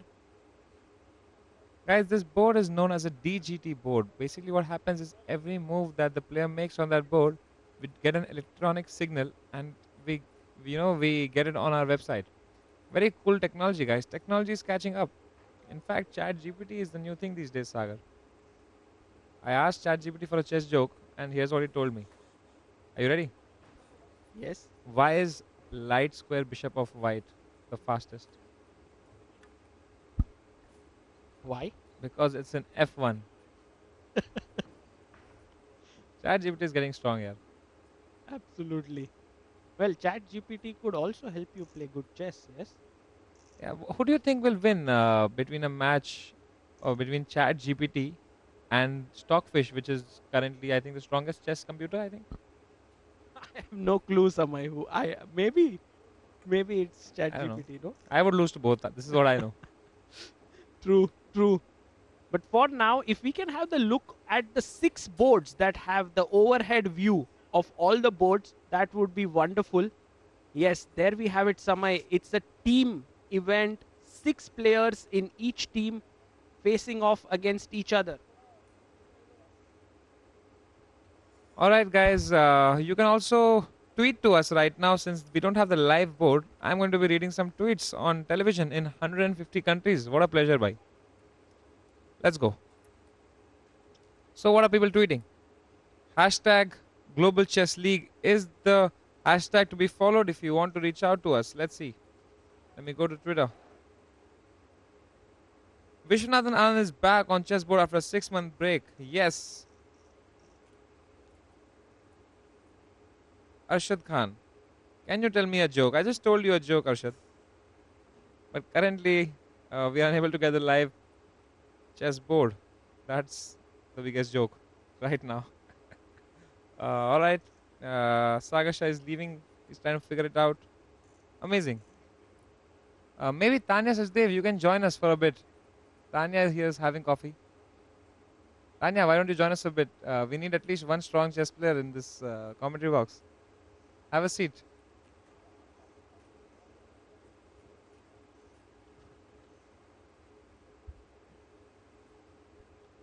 Hello. Hi, Samay. Wow. I'm looking at our screen. Yeah? And we've got Vishy Anand, 5-time world champion with the white pieces, facing Jan Krzysztof Duda. This is a clash of generations, Samay. And do you think it's youth who'll win or experience in this one? That's a great way to put it. Youth versus experience. Look, I cannot be unbiased here. I am really a big fan of Vishwanathan Anand, and I would love to see him win this game. At the same time, I'm also a big fan of chess, so I also don't mind if Duda plays some incredible chess that he wins. I just want to see a great match. Any match that Vishy plays is a great match. That's just how it goes. But Unless here, he plays with me. Samay, here. You know, yesterday, in fact, Mr. Anand Mahindra had a match against Mr. Vishwanathan Anand. And I was surprised to see that Mr. Anand Mahindra actually knows chess quite a bit. He played the Royal Lopez opening until I think 10-12 moves deep. How cool is it that Mr. Mahindra got so inspired by the 2020 Chess Olympiad that here we are sitting, seeing the Global Chess League in action? Yeah, I swear, very, very generous of him. And the match was also very intense. Guess who won? I'm scared to ask. But I would say if it's Anand versus Anand, Anand won. Beautiful. I think we should exchange roles now. Fine, I'll try and keep the jokes to the minimum, but I did hear that one ended in a draw, in fact. Yeah, that ended in draws. So, Tanya, if you look at the board right now, what I can see the bishops have been traded. The bishops have been traded, but you see Duda, he doesn't look super comfortable. He hasn't made a move for a while. He's down to about 12 minutes on the clock. Vishy Anand, known as the Lightning Kid when he was in his junior days, is ahead on the clock. Even though he's playing someone way younger than him, Jan Krzysztof Duda, looking at him, even regardless of the board, Samay, I think he's under pressure. Yeah, he's under pressure. And so are we.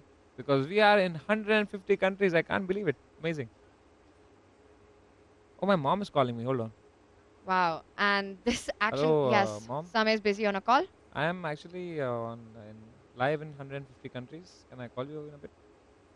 Okay. Is she following? Is she watching? Yeah, she's watching. She's probably asking where's the board. Wow. Shout out to everyone who's watching us from across the world as this big moment for the chess world plays out, Samay. Vishy Anand versus Jan Krzysztof Duda. This is the icon board. There's action all along. Let's jump over to the second board, as it is one of the strongest attackers in the chess world.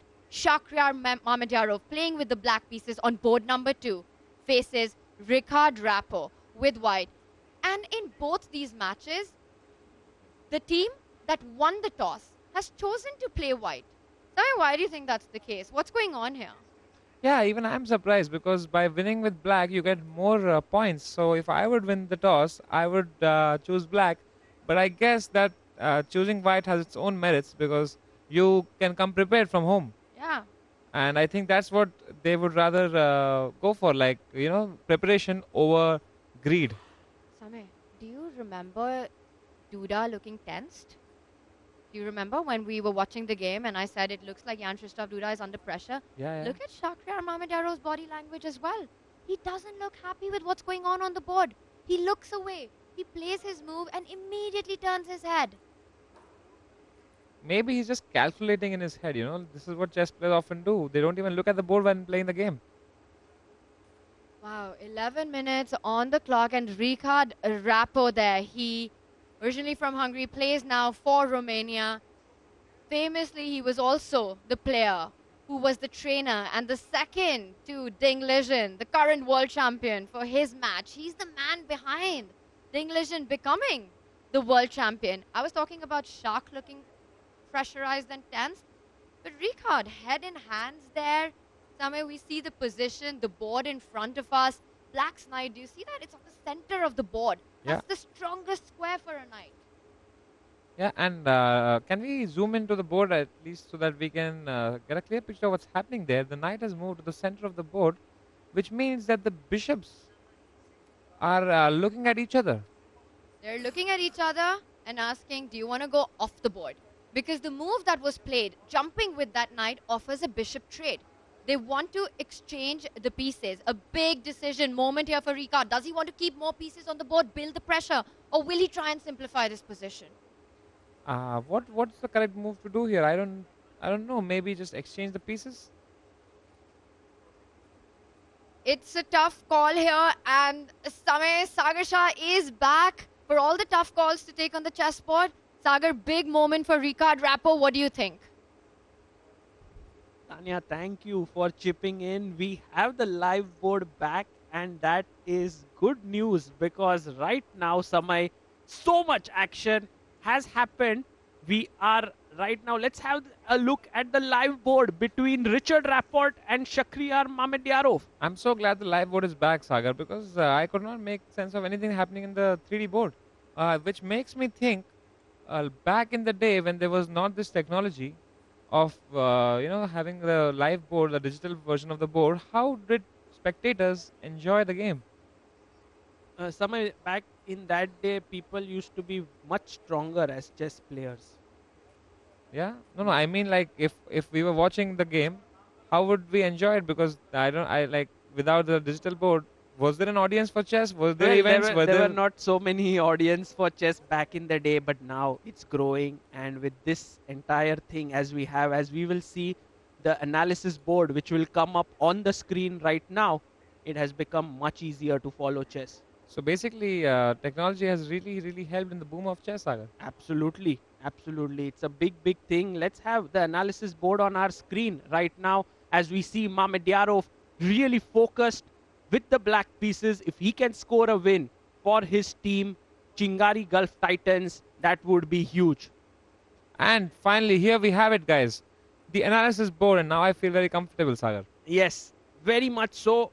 Samay, everything is normal, natural in this game, but there's a small difference. Can you find out? Small difference is that Rapport has longer hair. Not in the players, on the chessboard. On the chessboard, okay. On the chessboard, let me think. I didn't think of this. The difference is that white has 2 knights. Yes. While black has 2 bishops. Yes, absolutely right.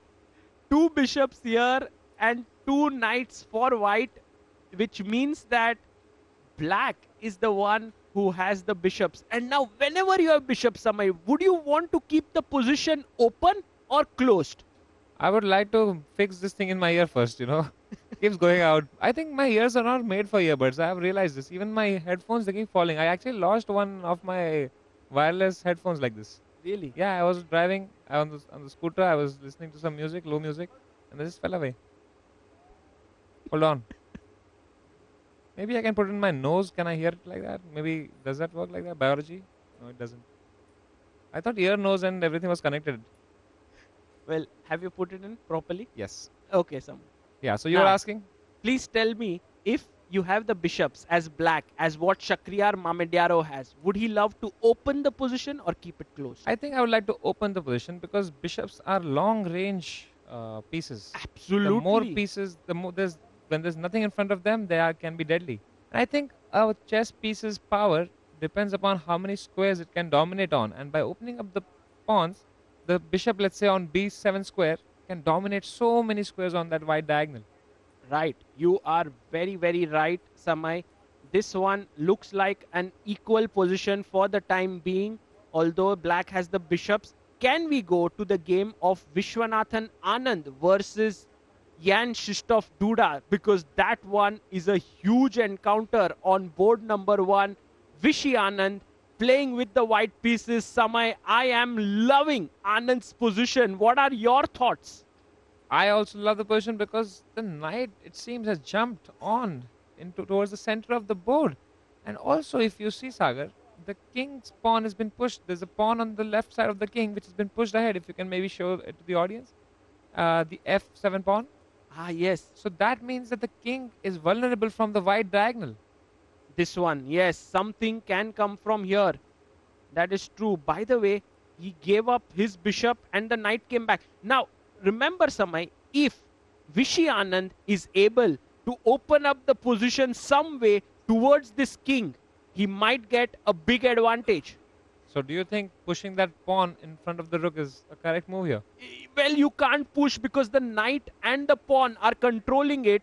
But if at some point you are able to move this knight away and then open up this bishop, you can see a lot of arrows being made towards that square. Then it can become very, very strong for white. Yeah.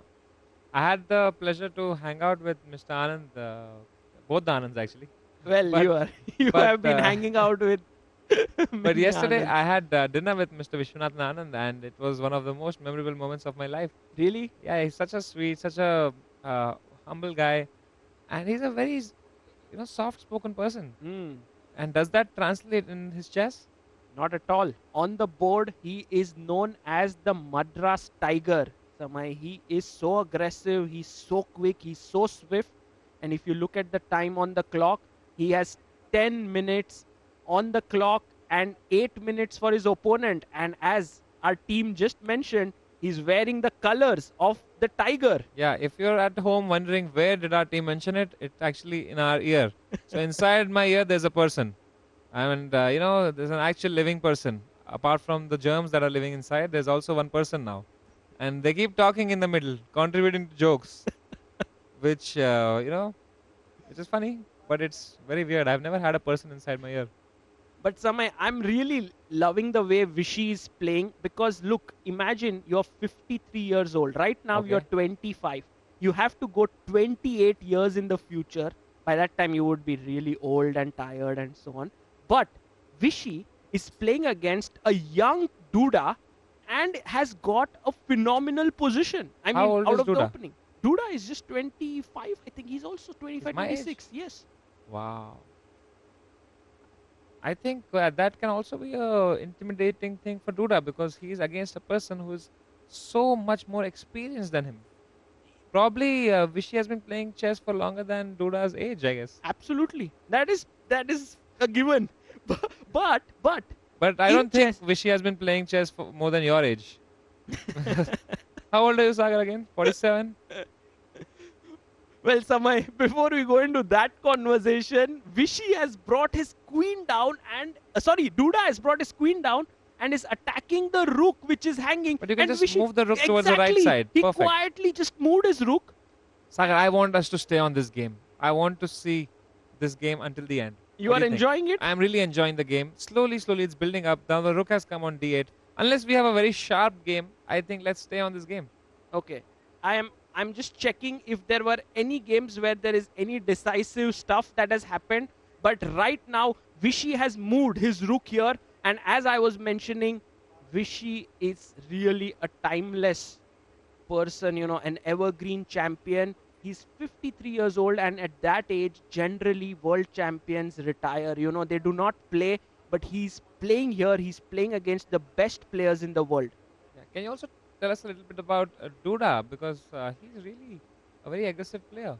Well, he's the best that Poland has ever produced, and you know, Samay, he is phenomenal in his ability to attack, and he fears no one. You know, when Duda is even playing world champion Magnus Carlsen, like the previous world champion, he was always, you know, he doesn't care about his opponent, and that's why he managed to beat Carlsen at the World Cup as well in a match. So very big fighter Duda is, and for now he moves his queen back. So he went forward, he attacked the rook moved back, and now he's come back with his queen.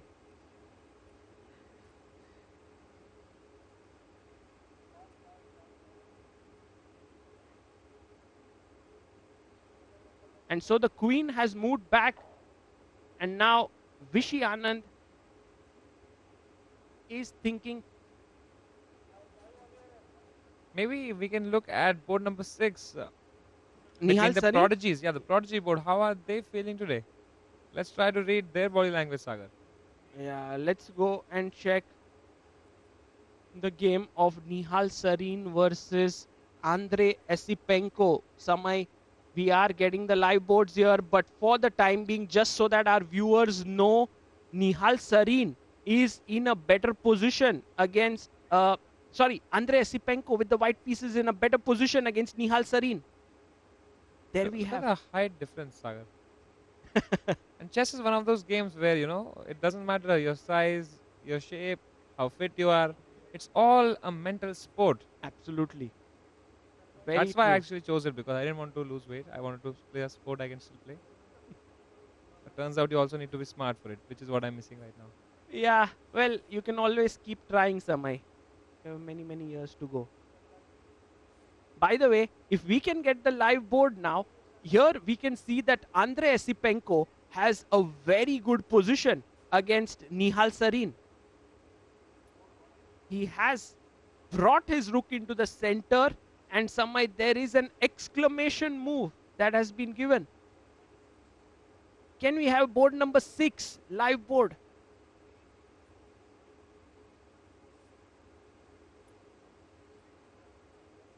Okay, let's go to then the game. Let's go to the game of Vishy Anand and Duda. That is where the real action is. The icon board between the 5-time world champion Vishy Anand and Jan Krzysztof Duda. Samay, as of now, it's a slow build-up. All the 8 pawns are on the board. It's something where Vishy is trying to open things up. And can you tell me through which pawn break he wants to open things up? The F pawn in front of the rook, he wants to push that pawn and open the position, right? Brilliant. But doesn't that make his king weak? Like, his king is prone to attack, and chess is all about king safety. What do you think about that king on H1? I agree with you, Samay. This king is not so safe, but at the same time, if you want to gain something, you have to give up something, and that is what Vishy is trying to do. He's trying to bring his queen here and maybe then push forward and open up, and with that, he can push even further on. Wow. And at the same time, Sagar, Duda is trying to play from the other side of the board. So this is a game that's happening on both sides of the board. Yes, he's trying to open up things on the queen side, and he's like, before Vishy, you get your king side break. I am playing on the queen side. So it's a race between who manages to break through first. And there you see Vishy. What did he play? Did he go for the pawn break? No, he's actually bringing his rook up. Oh, I wonder what his idea is. No, he's going to bring his other rook in, Samay. Battery. Yes, battery. 2 pieces in one line. That is a battery. How come you say 2 pieces in one line is amazing unless it's a pawn? Yes, if it's a pawn, it's like they can't move, right? They're stuck. But when 2 pieces are in one line, let's say the queen and the bishop or the 2 rooks, they sort of energize each other. They're pushing each other. Oh, it's like a support system. Yes, exactly. That's what's missing in my life. You don't have one? Really? I don't have any support system. I have my parents. And they're watching the stream. So, hello, my mom and dad. What's up? Please know that all the decisions I've taken in life have led me to this So I was always right when I got 5 marks out of 100 in physics. I was always right when I got 3 marks out of 100 in chemistry. And every time you used to ask me to learn cursive writing and I wouldn't, it has all led me to this. So I was right and you were wrong, father. My God. Well, I hope they are not watching this, Samay. I wish they would have tuned off for this moment. But for the time being, Duda has played his queen here, which means that now Vishy is ready to push the pawn because the queen was eyeing that square. Sagar, let's say even if you get what you want, if you get that pawn break, how does that achieve anything? Like, I mean, the black king is sitting safely on the g8 square. It's very far away from the white's attack. But imagine, Samay, if you push and then this and this, now this file opens up and you see naturally the rook wants to come here, then the pawn pushes forward. It's a huge attack. Don't you feel it? So you're saying Vishy Anand is actually going for a very, very strong attack 6 months after his last game. Yes, yes, exactly. That's what's the biggest surprise for me. For me, it's like Vishy Anand, how does he manage to do this? He should be rusty, right? He should be right now feeling that he's not in the top shape. Oh He my pushes God, his he's pushing all his pawns. It's a pawn storm. Yes, it's a pawn storm, Samay. He is not caring for our pawn break. He's like, sorry guys, I don't want to push this. I'm pushing the other pawn. And guys, you know, you show this position without the evaluation bar to me, and I'll be like, what kind of a player is white? Is not following any opening theory. All the king is not safe. All the pawns are being pushed. What kind of chess is this? And then you realize that actually the best of the best players know when to not, when to deviate from the book, when to not follow the textbook chess, when to push your pawns and when to not. And this is something that is magic. This is called the magic of chess, Sagar. I have no idea how one can learn all of this. This is absolutely high class stuff. And generally, Samay, we have rules in chess which are like good to do things, but the best of the players know the exceptions. And they are able to break those rules every single time. Yeah, it's like when they break a rule, it's a brilliancy. Yes. When we break a rule, it's a blunder. Sorry to take you also in my same basket. But Samay, Duda is like Vishy, while you are going bananas on the king side, I am playing on the queen side. I'm breaking on the queen side now. He's pushed his pawn forward. And what has Vishy done? He's taken once, and now you don't want to take again, Samay, because that really spoils your structure. So what if you take with the knight? But then he will still take with the bishop. And in the end, what will happen is you will trade everything. And as we just mentioned, these are very weak pawns. But the evaluation has not changed at all. Yes. That means that black's position is very good here. No, even despite having white double pawns, the bar doesn't give any advantage to black. But Samay, black was slightly worse, so it has become equal. Has he? Can you go back a couple of moves? Oh yeah, slightly. Yeah, slightly better for white. Black. No, when you exchange those pawns. So basically, he should not take the pawn on c4. What should he do then? Maybe push that pawn on the b file ahead? Well, but he has taken it, Samay. He has taken the pawn and he's telling his opponent that I have an extra pawn, be it doubled, be it weak, it's an extra pawn, I'm happy with it. Meanwhile, very interestingly, on board number 2, we already have a draw, Samay. We already have a draw between Mamedyarov and Rapport. So that's is 1-1. Yes, that is 1-1. And on board number 3, also we have a draw between Dubov and Dominguez. So that's 2-2 for Chingari Gulf Titans and the Ganges Grand Masters. Yes. So 2-2 and we have 4 games going on. Samay, I think the icon board is going to be the critical one here. I am really, really excited for it. And I hope that this game goes to the wire. And I think that's what's going to go because the way Vishy has played, he doesn't care about his king safety at all. And I'm sure a player like Duda, the moment he gets the opportunity, he will strike. Right now, Duda has played his queen ahead to c5. Yes. Queen has moved to c5, Samay. Just to give a small update to our viewers, Esipenko is better against Nihal. And Bella Khotenashvili is better against Polina Shuvalova. All this means that the team of Ganges Grandmasters is doing really well right now in this match. Because they have 2 games where they are in a better position. So then that means that Duda has to do something here. Duda has to show his magic, and also Alexandra Koschenyuk must strike against Ho Yifan, which is roughly around equal. Samay, let's stick to this game. Let's stick to this game for some more time. I like how both the players have managed to keep, a good control on their time right now. Yeah, 5 minutes for Vishy Anand, 3 minutes for Duda, and look at the battery again, Samay.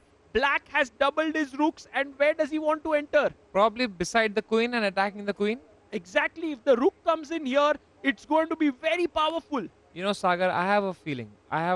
Let me do a prophecy here. Yes, please. I feel that as this game, as the time is going to tick down, Vishy Anand is going to get worse in this position because, like I said, Sagar, the king is not safe at all. Well, let me do a prophecy, Samay. I think Vishy Anand is going to win this game. All right. Let's because see. Why I would say he's just moved his bishop very calmly, thwarting this threat of the rook coming in, and he's opened up his own rook. Oh.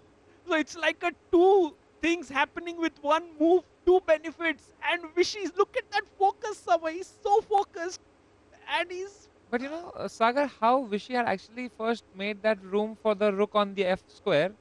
He had gone up. We thought he's going to make a battery. Then he comes back, and now he's opening up the file on the B side, and now he's probably going to make a battery on this side. This side. He will go with his rook up and bring his other rook here. Yeah, so this teaches us that in life, sometimes you have to come back.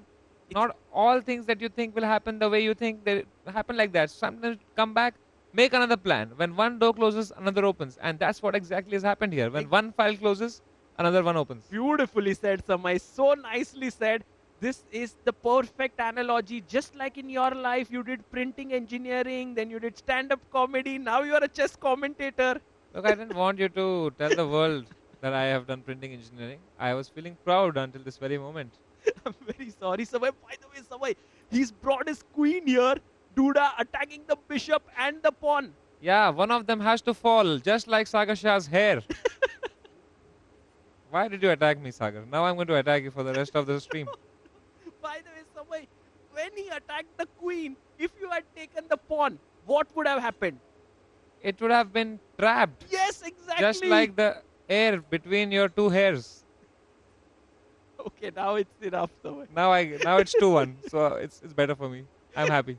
Okay, queen moves back here, and Vishy has a nice position. And once he's cemented his queen side, he goes on the king side. He's pushing forth on the other side. Duda moves his knight away, and the knight moves away.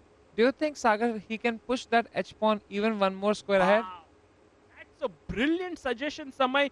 The pawn is softening up the black's king structure. At the same time, Duda can probably maneuver his knight from that square, bring it to the light square on the left, the C square, and then bring it in the center of the game. Well, Samay, you're talking like a true expert here. Really good suggestions. And so, while Vishy has the initiative on the king side, it's not a one-sided game. Duda has his own plans. The knight can move to the center. It can also move to the side. Oh, and Vishy plays your move. He pushes his pawn All right, forward. time to retire, guys. I'm going. That's it from me today. Well, what a beautiful move here. And I think Duda has now a question. Should he take and weaken his king structure, or should he push his pawn, but then this pawn remains a big thorn in his neck? Wow.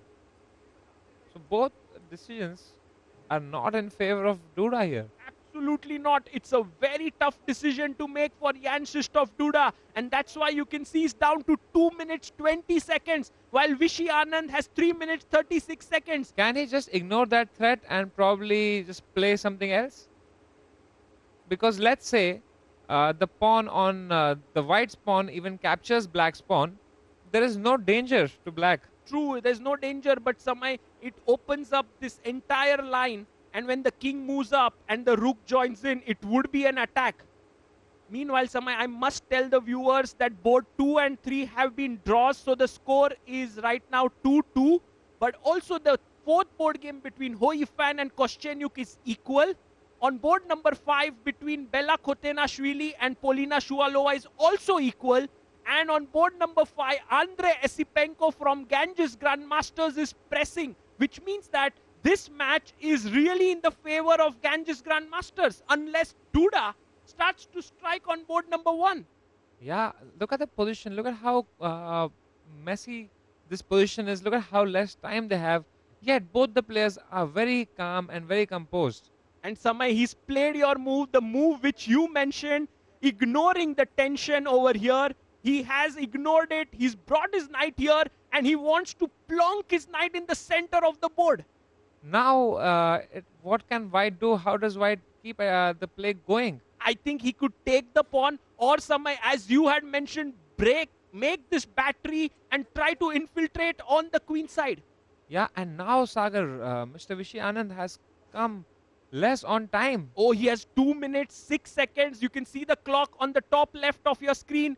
Bottom is Vishy's time. At the top is Duda's time. And Vishy makes a very small little move. Samay, rook moves just to the side. And our computer engine says it's not a good move. What is the idea? Probably the plan is that if now knight comes in the middle to d4, he will take with the bishop. He will takes back. And now when you play the knight to d5, and after bishop takes and pawn takes, now he has a battery of his own. No, the other pawn. He should take here. Samay, you are talking like a true expert. You have so much depth. You are thinking 4 moves ahead. Because there's no one in my ear right now. I've removed the earphone. Sorry, director, but I really enjoy it without the earphone. If you're trying to communicate, I'm sorry. Duda played it. He does? Yes, he played knight in the center, and Samay, it has happened. It is happening what you have mentioned. I don't think he'll take with the pawn. He will take with the rook. Really? He took with the rook. He took with the rook. I think maybe this is a much better variation of the same line. Is it taken with the rook? Yeah, absolutely. This why is this better than taking with the pawn? Samay, because now the rook can come in. You remember the bishop was protecting this square, and also now he has pressure on this pawn. You see 3 attackers. So Sagar, do you think my prophecy is becoming true move by move? Well, it's quite possible because Vishy's position still looks pretty fine. Oh, he takes the pawn. He takes it on g7. This pawn, Samay, if it could magically reach the last rank, you can get a queen, knight, bishop, whatever you want. It's just 1 square away from queening. And guys, now things are going to get heated up because both players have 1 minute 30 seconds and 1 minute 55 seconds. And this is when time trouble arises and both players start making some mistakes. Yes, absolutely. For the time being, Duda is down to 1 minute 18 seconds. Vishy has 1 minute 55 seconds. You can see Vishy is not looking at the board Samay, but don't be mistaken that he's not thinking about his moves. He is thinking it in his head. That's how chess players. Yeah, they don't even need the board. They're just playing on the board for us. Otherwise, they would just be talking to each other in notations and the game would finish. They're just doing us a favor by playing on the board, actually. True, absolutely. But why is Duda not making his move? He's down to what? Probably calculating 59 seconds. He brings his rook in. Samay. Okay. Now you just bring the queen back. Yeah, he plays his queen and now back. the game has to, happen at a faster pace. Yeah, he takes that pawn, but takes the pawn. But should he have? I think it's a fine move. It's fine. It's a fine because move. that pawn was harmless right there. Yeah, it was harmless, but he just takes it. But now, Samay, I don't like Vishy's position so much. His king is cut off here. And somehow the queen is looking at this weak pawn, What do you do as Vishy Anand? As black right now, it's black to move, right? No, it's white's move. It's white to move? Yeah, everything looks very cramped up, right? Yeah, it's very cramped. I don't know what will Vishy do. Yeah. And I think it's in these moments. How about knight to d5?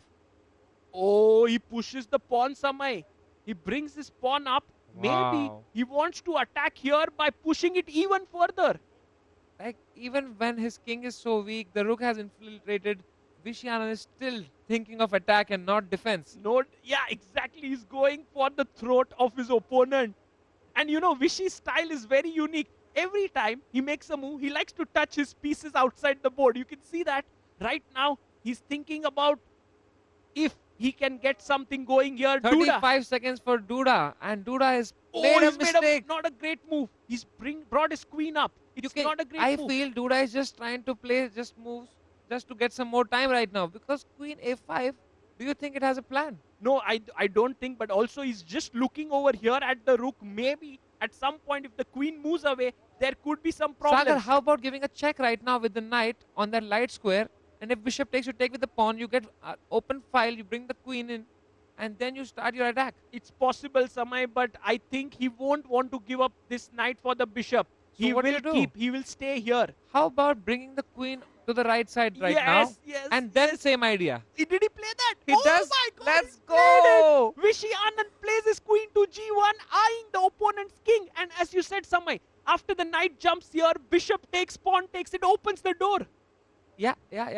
And then even the rook on B file can go ahead. But right now, Duda being very careful, not allowing that check goes ahead. But now, Vishy is winning. Vishy is winning. Oh my He's brought his God, the queen up. Madras Tiger strikes. He's not strikes yet. He's maybe going to strike. He's just stalking his prey right now, because Sagar, the queen is coming in, just like, you know, the tiger chases someone, just goes low before bouncing on the target, you know. That's what is going to happen. Oh, and Duda now picks up a pawn on the side of the board. But will Vishy now move his queen up? Just get him he will from the move right his queen side, I up. guess. And if he goes up, he has currently 54 seconds to work this out. Vishy Anand. He has to play his queen to H4 on the right side dark square. Yes. And I think he will do it, Samay. With all the years of experience, he has, yes. He No, has. he pushes hasn't. his pawn. Oh. And which is also a good move. Is it? Which is also a good move, because if you take this pawn, if we can have the analysis board, pawn takes pawn, then the queen will take the central pawn on E5.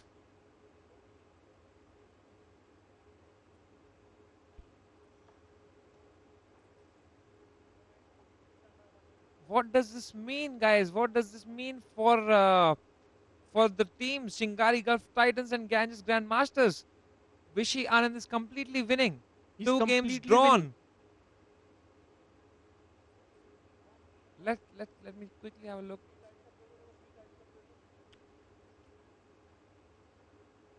Okay, let's have the... I'm quickly having a look over here.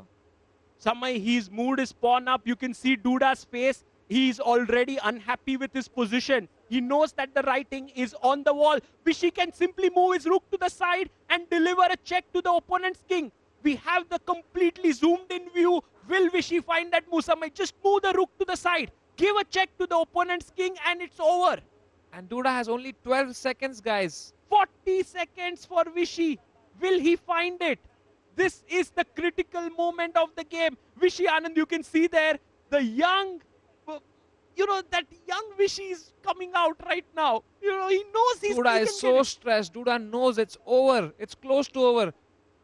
He's thinking, is there any way, any resource that he can save himself? Oh, but Vishy moves his knight into the center. Why didn't he give a check? But this is also a winning move. This is also fine. Samay, that is okay. He has 23 seconds. He takes the bishop. He takes the knight. And now Vishy gives a check. Intermediate check before he takes that. It's made in 3. What? It's made in 3. Oh my Vishy God! Anand wins. Vishy Anand strikes after 6 months of not playing chess. Absolutely. The legend is timeless. He's the evergreen champion. And he has actually given Ganges Grandmasters a win. They lead the match 3-5-2. 5-2. It's a 3-point gap now with 3 more games to go, Samay. Let's quickly go to board number 6. You can see there, Vishy extremely pleased with what he has done here. Yeah, and Vishy, there's not much change on his facial expression. Reminds me of Mahindra Singh Dhoni, also wearing the yellow shirt. Yeah, his look says, been there, done that. That's the kind of look he has. Let's look at Esipenko versus Nihal Sarin. So now there's full pressure on Nihal Sarin. 2 of the most talented juniors in the world of chess. Samay, I think Nihal cannot win this. Esipenko is a pawn up and has all the chances. Sagar, but now we're talking Less than 15 seconds each. Blunders will happen. Blunders are prone to happen. And both these players are going to try to test each other. Okay, this one, Samay, I think, oh, he's brought his rook to the side. Can we take the rook or not is the question here. You should not, right? You should not, because then you will drop your pawn in the center. So he brings his rook back. Okay, maybe Samay, we go away from this game because this one might end in a draw. Let's go to board number 4, Ho Yifan versus Alexandra Koschenyuk, because that is a game where a decisive result is going to come in. Ho Yifan versus Alexandra Koschenyuk is where Ho Yifan is pressing. She's winning the game. That means Ganges Grandmasters are completely leading this match. Absolutely. This is huge. If we look at the position here, Ho Yifan is pawn up right now. She's playing really well. But some in rook end games, one extra pawn is not enough to win. Come on, in rook end games, I think an extra pawn is enough, right? Well, it is, but there are drawing tendencies. But I think in such a position, White has a clear plan. She will bring her king out, and then this weak pawn will fall. Yeah, so that means we can say that Ganges Grandmasters is close to winning this match. It's a huge favorite because Esipenko is pressing with White.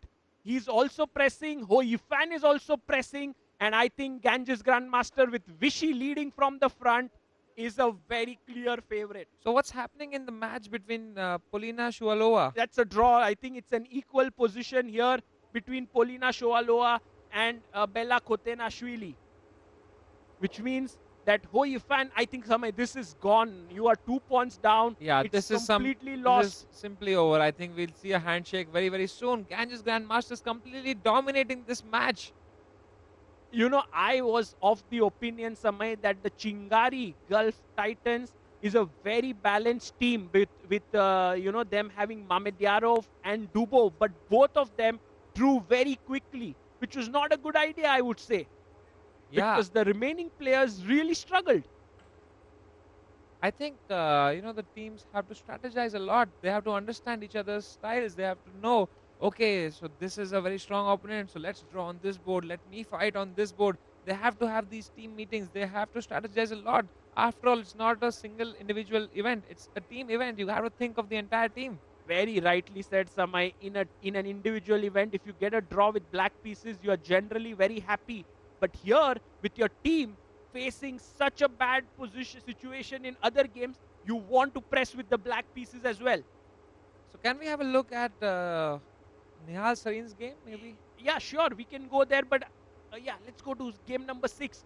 Nihal Sarin versus Andrei Esipenko. If we can go to board number 6, one of the most interesting. Oh, it's kind of a draw, Samay, here.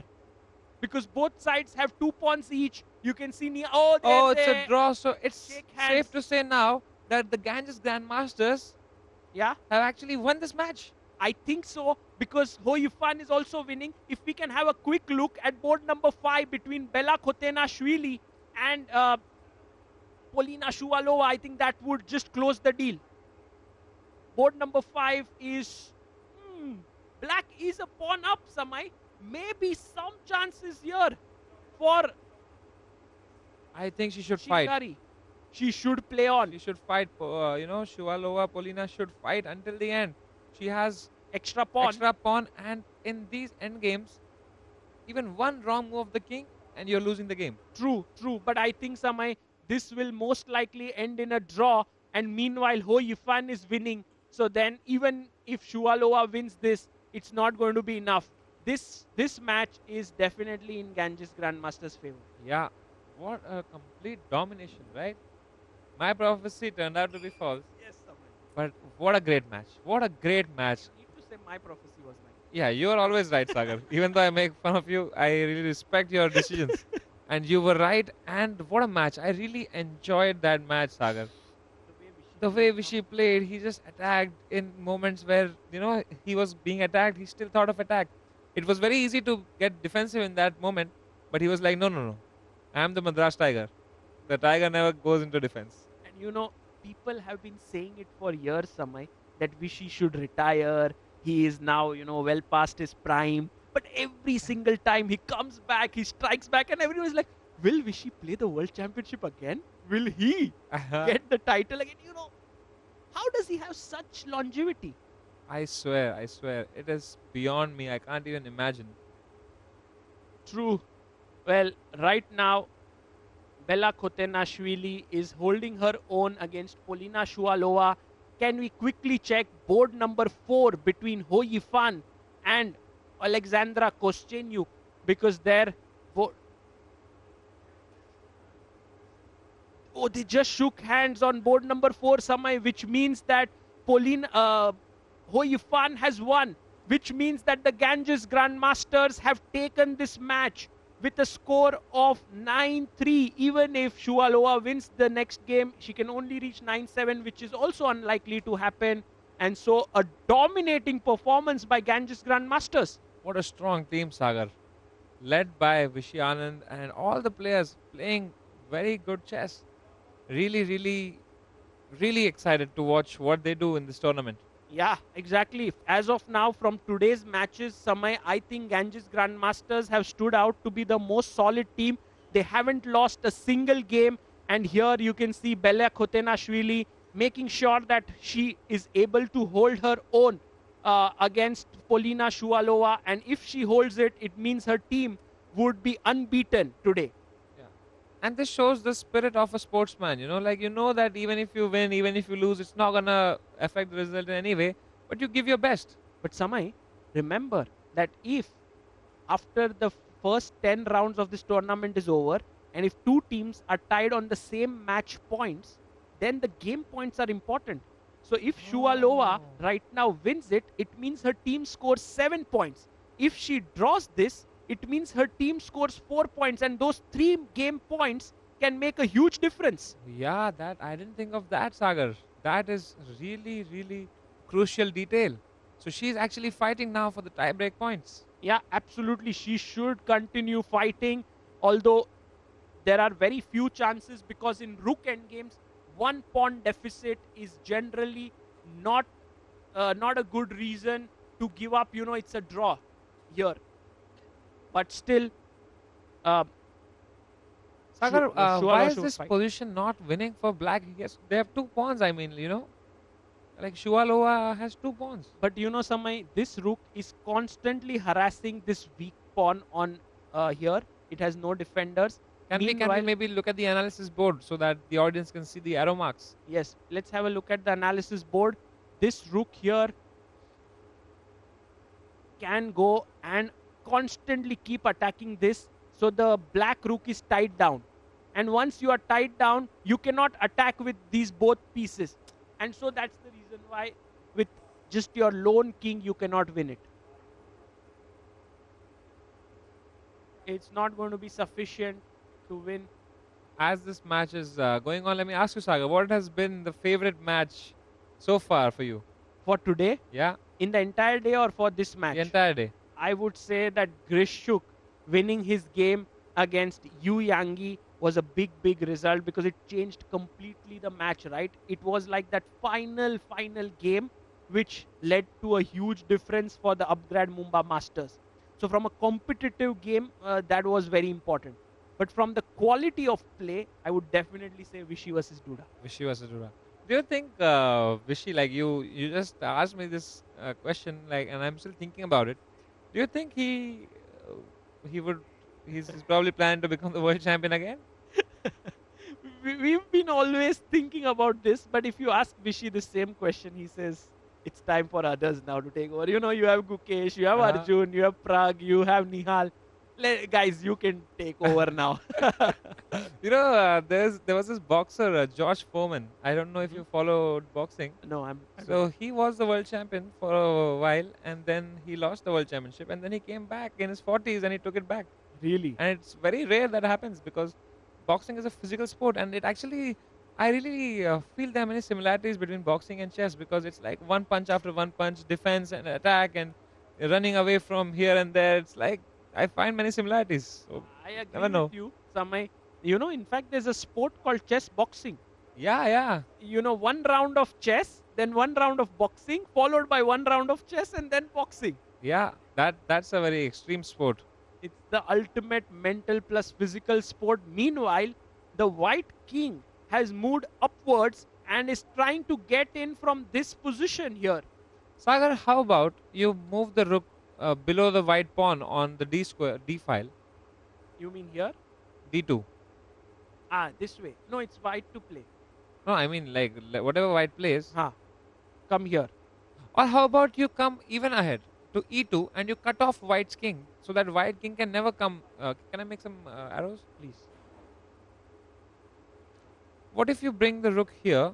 So now the rook is controlling this entire file, and now the king can never cross this. You are absolutely right, Samay, and that is a massive point which you have just said. So if I'm careless as white, and let's say I make a move like this, then all of a sudden you play this move, cutting the king from the defense of this pawn, and you want to come here. So brilliant, brilliant suggestion.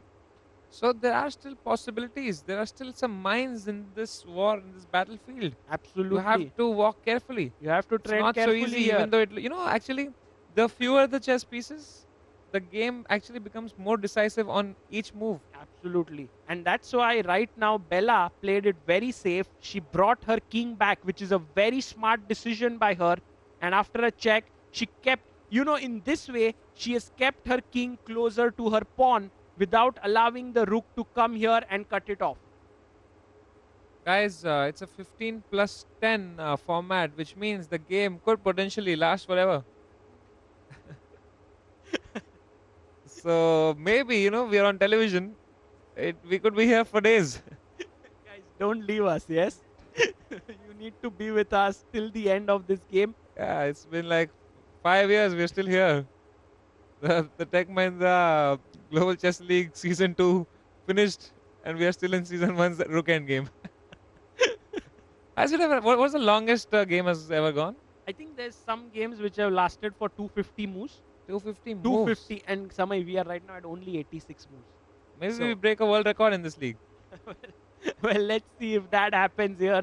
Polina Shuvalova is definitely one of those fighters who doesn't want to end quickly. She can see that her team has already lost and she could take a draw. But as we just said, why not try? Why not keep trying? And that's what she's doing. And Guys, this is the last match of the day. So it would be really nice of you guys who are watching at home to tweet about the event by using hashtag Global Chess League, so that we get to know, how many people were actually watching this, because we are being told this is being shown in 150 countries. So we would love to see, comments from people all across the globe. So please use hashtag Global Chess League, and one tweet won't hurt your thumbs too much. And it'll make our day. After the stream, I'm gonna go and check all the tweets on Twitter. Please do so. And guys, right now, Polina Shuvalova has just brought her king in to b2 while rook has come up. Samay, I think we've been lurking around this position for the last 30 moves without any real tangible progress being made. Yeah, it's like my career.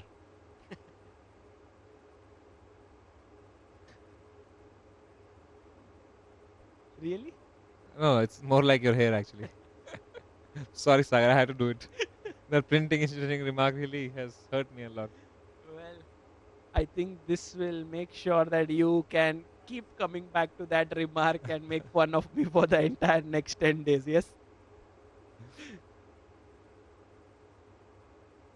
Okay, king is moving back and forth here, and I think very soon they might agree to a draw. I don't think if they had to agree to a draw, they would have agreed. I think it's probably gonna repeat. In chess, I did not know this for a long time, that the repetition doesn't have to be consequent. Let's say this position repeats after 10 moves and then it repeats again after 50 moves, it's still a draw. There are two types of draw. One is threefold repetition, where you make the same 3 moves back to back. That is a threefold repetition. But there's also a photographic draw. And in photographic draw, it means that there you have the same position coming 3 times at different moments in the game. So both are draws. Yeah. And the audience was watching this endgame thinking that it's a very boring grind. Guys, trust me, this can change at any time. You won't even know. Suddenly you'll see the bar changing and you'll be like, oh my god. And that'll make all this grind worth it. Samay, while they are playing and trying to figure this out, I have a question for you. Let's go. Of all the teams that are there in this league, which team's name do you like the most? Triveni Continental Kings, Upgrad Mumba Masters, Chingari Gulf Titans, Ganges Grandmasters, Alpine SG Alpine Warriors, and you have Balan Alaskan Knights. Which name kind of strikes as the most See, interesting? I have always enjoyed a little bit of Shakespeare, you know. And he had famously said, what's in a name? Okay. So I would like to see the chess do the talking and then make my decision. But I can tell you my favorite team right now. Which one? It's the commentary team. And yeah, we have such a varied team here. Wonderful team we have. People from different parts of the globe who have come together and truly making this a global chess league. Yeah. We have James Canty, who's hilarious. He's from And the US. He's from the US. He's a great streamer, guys. Check out his channel. We have Tanya Sajdev, who's a wonderful lady, and she has been doing a lot of events across the world. And then we have Jessie February, who Yeah. also is a streamer from South Africa. From South Africa. We have really made this a very global event. We And have Keti Satsalashvili. Yeah, I was very afraid to take her name because I find it very difficulty in pronouncing her surname. Well, she's from Georgia and also another wonderful, wonderful player, woman grandmaster, very strong player. And there you see both these girls just giving it their all on the board. It's been roughly close to an hour, Samay, and they are grinding it out. We actually forgot our dear friend, Mr. Peter Swidler. Oh, Peter Swidler. Who must be watching this stream. Yes. Because after the first game, he actually congratulated us. So you better give him a shout out too. He's one of the strongest people in the commentary teams actually. He's 8-time Russian champion and he's played candidates 3 times, and it's an absolute honor to have him in our team. Yeah. Samay, you see the black king was on the other side of the board. It has run over to the other side and now trying to get in from this side. So so the king is just running from here and there. One has to really give it up for Polina Shuvalov's fighting spirit. You know, she's not just giving it up. She's trying everything. If there were more than 64 squares, she would have tried to get in from the other side as well. Now the king is going back. It's on its way back. I think the king just wants to lose some weight, man. I haven't walked so much. I think if the king had a, like a watch, like a fitness watch, it's easily 10,000 steps so far. By the way, Samay, we have crossed the 100 move mark. We are at 108 World record. moves. World record. We gotta break it. Just 150 more moves to go. Let's Samay, go, girls. But do you know this rule? In chess, if there are no pawn moves and no exchanges of pieces, then in 50 moves it's a draw. So the last pawn move or the last exchange happened on move number. Let's just see. Which was the last? Here we are. The last one happened on move 59. So logically speaking, if at 109 moves, they agreed to a draw. There you have it. They have agreed to a draw. Bella is like, that was just a draw. I knew it all along. And Polina fought hard, but Samay, this means that the victory is for the Ganges Grandmasters with the score of 10-4. Yeah, what a team, Sagar. What an amazing match we had. Really, really fun matches. We had all kinds of matches. We had sharp matches. We had quick matches. We had a long match. We had an aggressive match. We had a different... Everything was there. It was like a movie. It had everything. Yeah. Dominating performance by Ganges Grandmasters taking this match, which means today, Samay, we have two teams who are in the lead now in this tournament. We have the Upgrad Mumba Masters who are at the top, and also the Ganges Grandmasters. But not to be so upset if you are the fans of Triveni Continental Kings or for that matter, Chingari Gulf Titans, because they are all going to play 9 more games and they will be trying to get back to the top 2 of the leaderboard. Whichever teams finish top 2 go into the finals, and it's going to be very interesting to see which team comes out on top. There you have Polina moving out from the venue. Samay, look at the light show that's happening at the venue with all these different lightings happening. This is never seen before in a chess tournament. You know, after the tournament ends, maybe this is where we can also throw a big party. Let's go for a disco night. Let me try to convince the organizers. And there you have the arbiters coming in and putting up and setting up the chess board. So while this match has ended, Samay, now it's time to go on a short break.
Ganges Grandmasters with a convincing, dominating performance against the Chingari Gulf Titans, and the man who made it possible, leading from the front, the one and only Vishy Anand. Anand, congratulations. Thanks a lot. I have to ask you, did it feel as smooth as it looked? Because that was an incredible game. It was a nice game, and there were bits of it which I was very proud of. But I did notice one or two inexact moves slip in. So, especially after I made them, which is, you see right away, oh, I wish I'd seen that other move earlier. And that would be, but in this time control, you have to also keep a good balance of time. So you're always trying to find the right middle ground. Anand, was there a moment that you were sure of the win? When I played Queen G1, I started to feel very optimistic. I could see that my queen and rook and everything was going to flood into the king side, and there was just enough space to make it happen. And on top of that, my other rook and knight are controlling everything, all the entry squares very nicely. I would say when I played Queen G1, I started to feel very good about it. It can still go wrong, of course, but I could see that something nice is going to happen on the king side. Yeah, it was a brilliant attack, and in the commentary, Samay and Sagar were loving it. We were really enjoying it. We've got the big moments, the highlights from this big game. Vishy Anand against Jan Krzysztof Duda.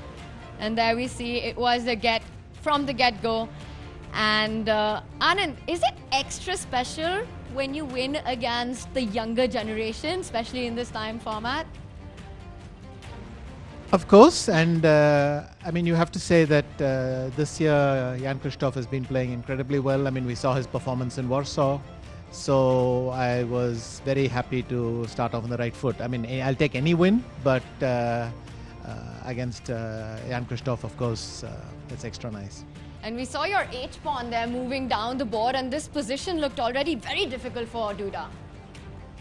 Yes, and the bit at the end, of course, he has removed the bishop, so now the mate happens, and that was very pleasing to make. Already after knight d5 I'm winning, so if something has gone wrong for him, it's much earlier. And handshakes there. And Anand, this Global Chess League, your team is truly global, playing alongside players from across the world. What's the team atmosphere like? So far, very nice. I mean, we all know each other. I'm teammates with Rapport. We were discussing yesterday. It's actually 4 teams now that we're on the same team. So, but the team atmosphere is very good. And look, this is an exciting new format. I think everyone's here to try and have a good time and also play some good chess. What did you think about your team performance? Your game was brilliant. And what about the other players? We got the job done. I didn't have a chance to look at anything very closely, but I saw at some point that Hu Yifan was just winning. And that, I think, really put the match into a very safe space. I mean, it's hard to see what could go wrong at that point. Maybe there were not even enough boards after that left where something could happen. Yeah, absolutely. And you were talking about some great performance there. Let's take a look at the other boards and how they fared in this matchup. We had 2 big wins by the Ganges Grandmasters. Hu Yifan and Vishy Anand taking their wins. The rest of the boards ended in a draw. And Anand, one question that was on everyone's mind. We've been seeing a sort of a narrative today where the team that wins the toss chooses the white color. Now here there's this really fun element of black having 4 points for a win. What's the strategy behind picking white? You have to pick a color, and I think Praveen just went with white. And it also made sense because maybe he thought for the first game it's a thing, but it's 50-50. I don't think that it's such a big decision yet. And of course, the 4 points for black is quite intriguing. We saw that it decided the other match. Though they needed several hands of God, by the way, to get this far. They were so busted. But I think they had more hands of God than Diego himself. Wow, and of course the chess action continues. Anand, you got tonight to celebrate, but tomorrow there's more chess coming up. Let's take a look at the big matchups that we will be having in the first ever Tech Mahindra Global Chess League. It is the Alpine Warriors with Magnus Carlsen leading from the top against the Balan Alaskan Knights. And then we will have the Triveni Continental Kings fighting the Chingari Gulf titles. It's going to be a long day of chess as it doesn't stop there. Vishy Anand will be back with the Ganges Grandmaster taking on the Alpine Warriors, the Upgrad Mumbai Masters against the Balan Alaskan Knights. I have to ask you, Vishy, your thoughts on that big matchup coming up against the Alpine Warriors. It's the big match, you know, old friend. And you know, the thing for our team is we don't play any double rounds, but we don't have any rest days as well. So I think there's a kind of equilibrium there. You know, that schedule, you know, you can plan your days around it. And I'm going to try and get ready for the match with Magnus. Yeah, that's the big match, and all eyes will be on Vishy versus Magnus Carlsen on the top board in the action that's coming up tomorrow. Anand, did you have fun today in this first ever Global Chess League? Very much. I'm really happy to be here, and even the start was very auspicious, so I hope that's a very good sign. We look forward to seeing you back on the board tomorrow. Thank you so much, and congratulations once again. Thanks a lot. We will be back with more chess on day 2 of the Tech Mahindra Global Chess League. It's a sign-off from us. We'll see you tomorrow with all the chess action.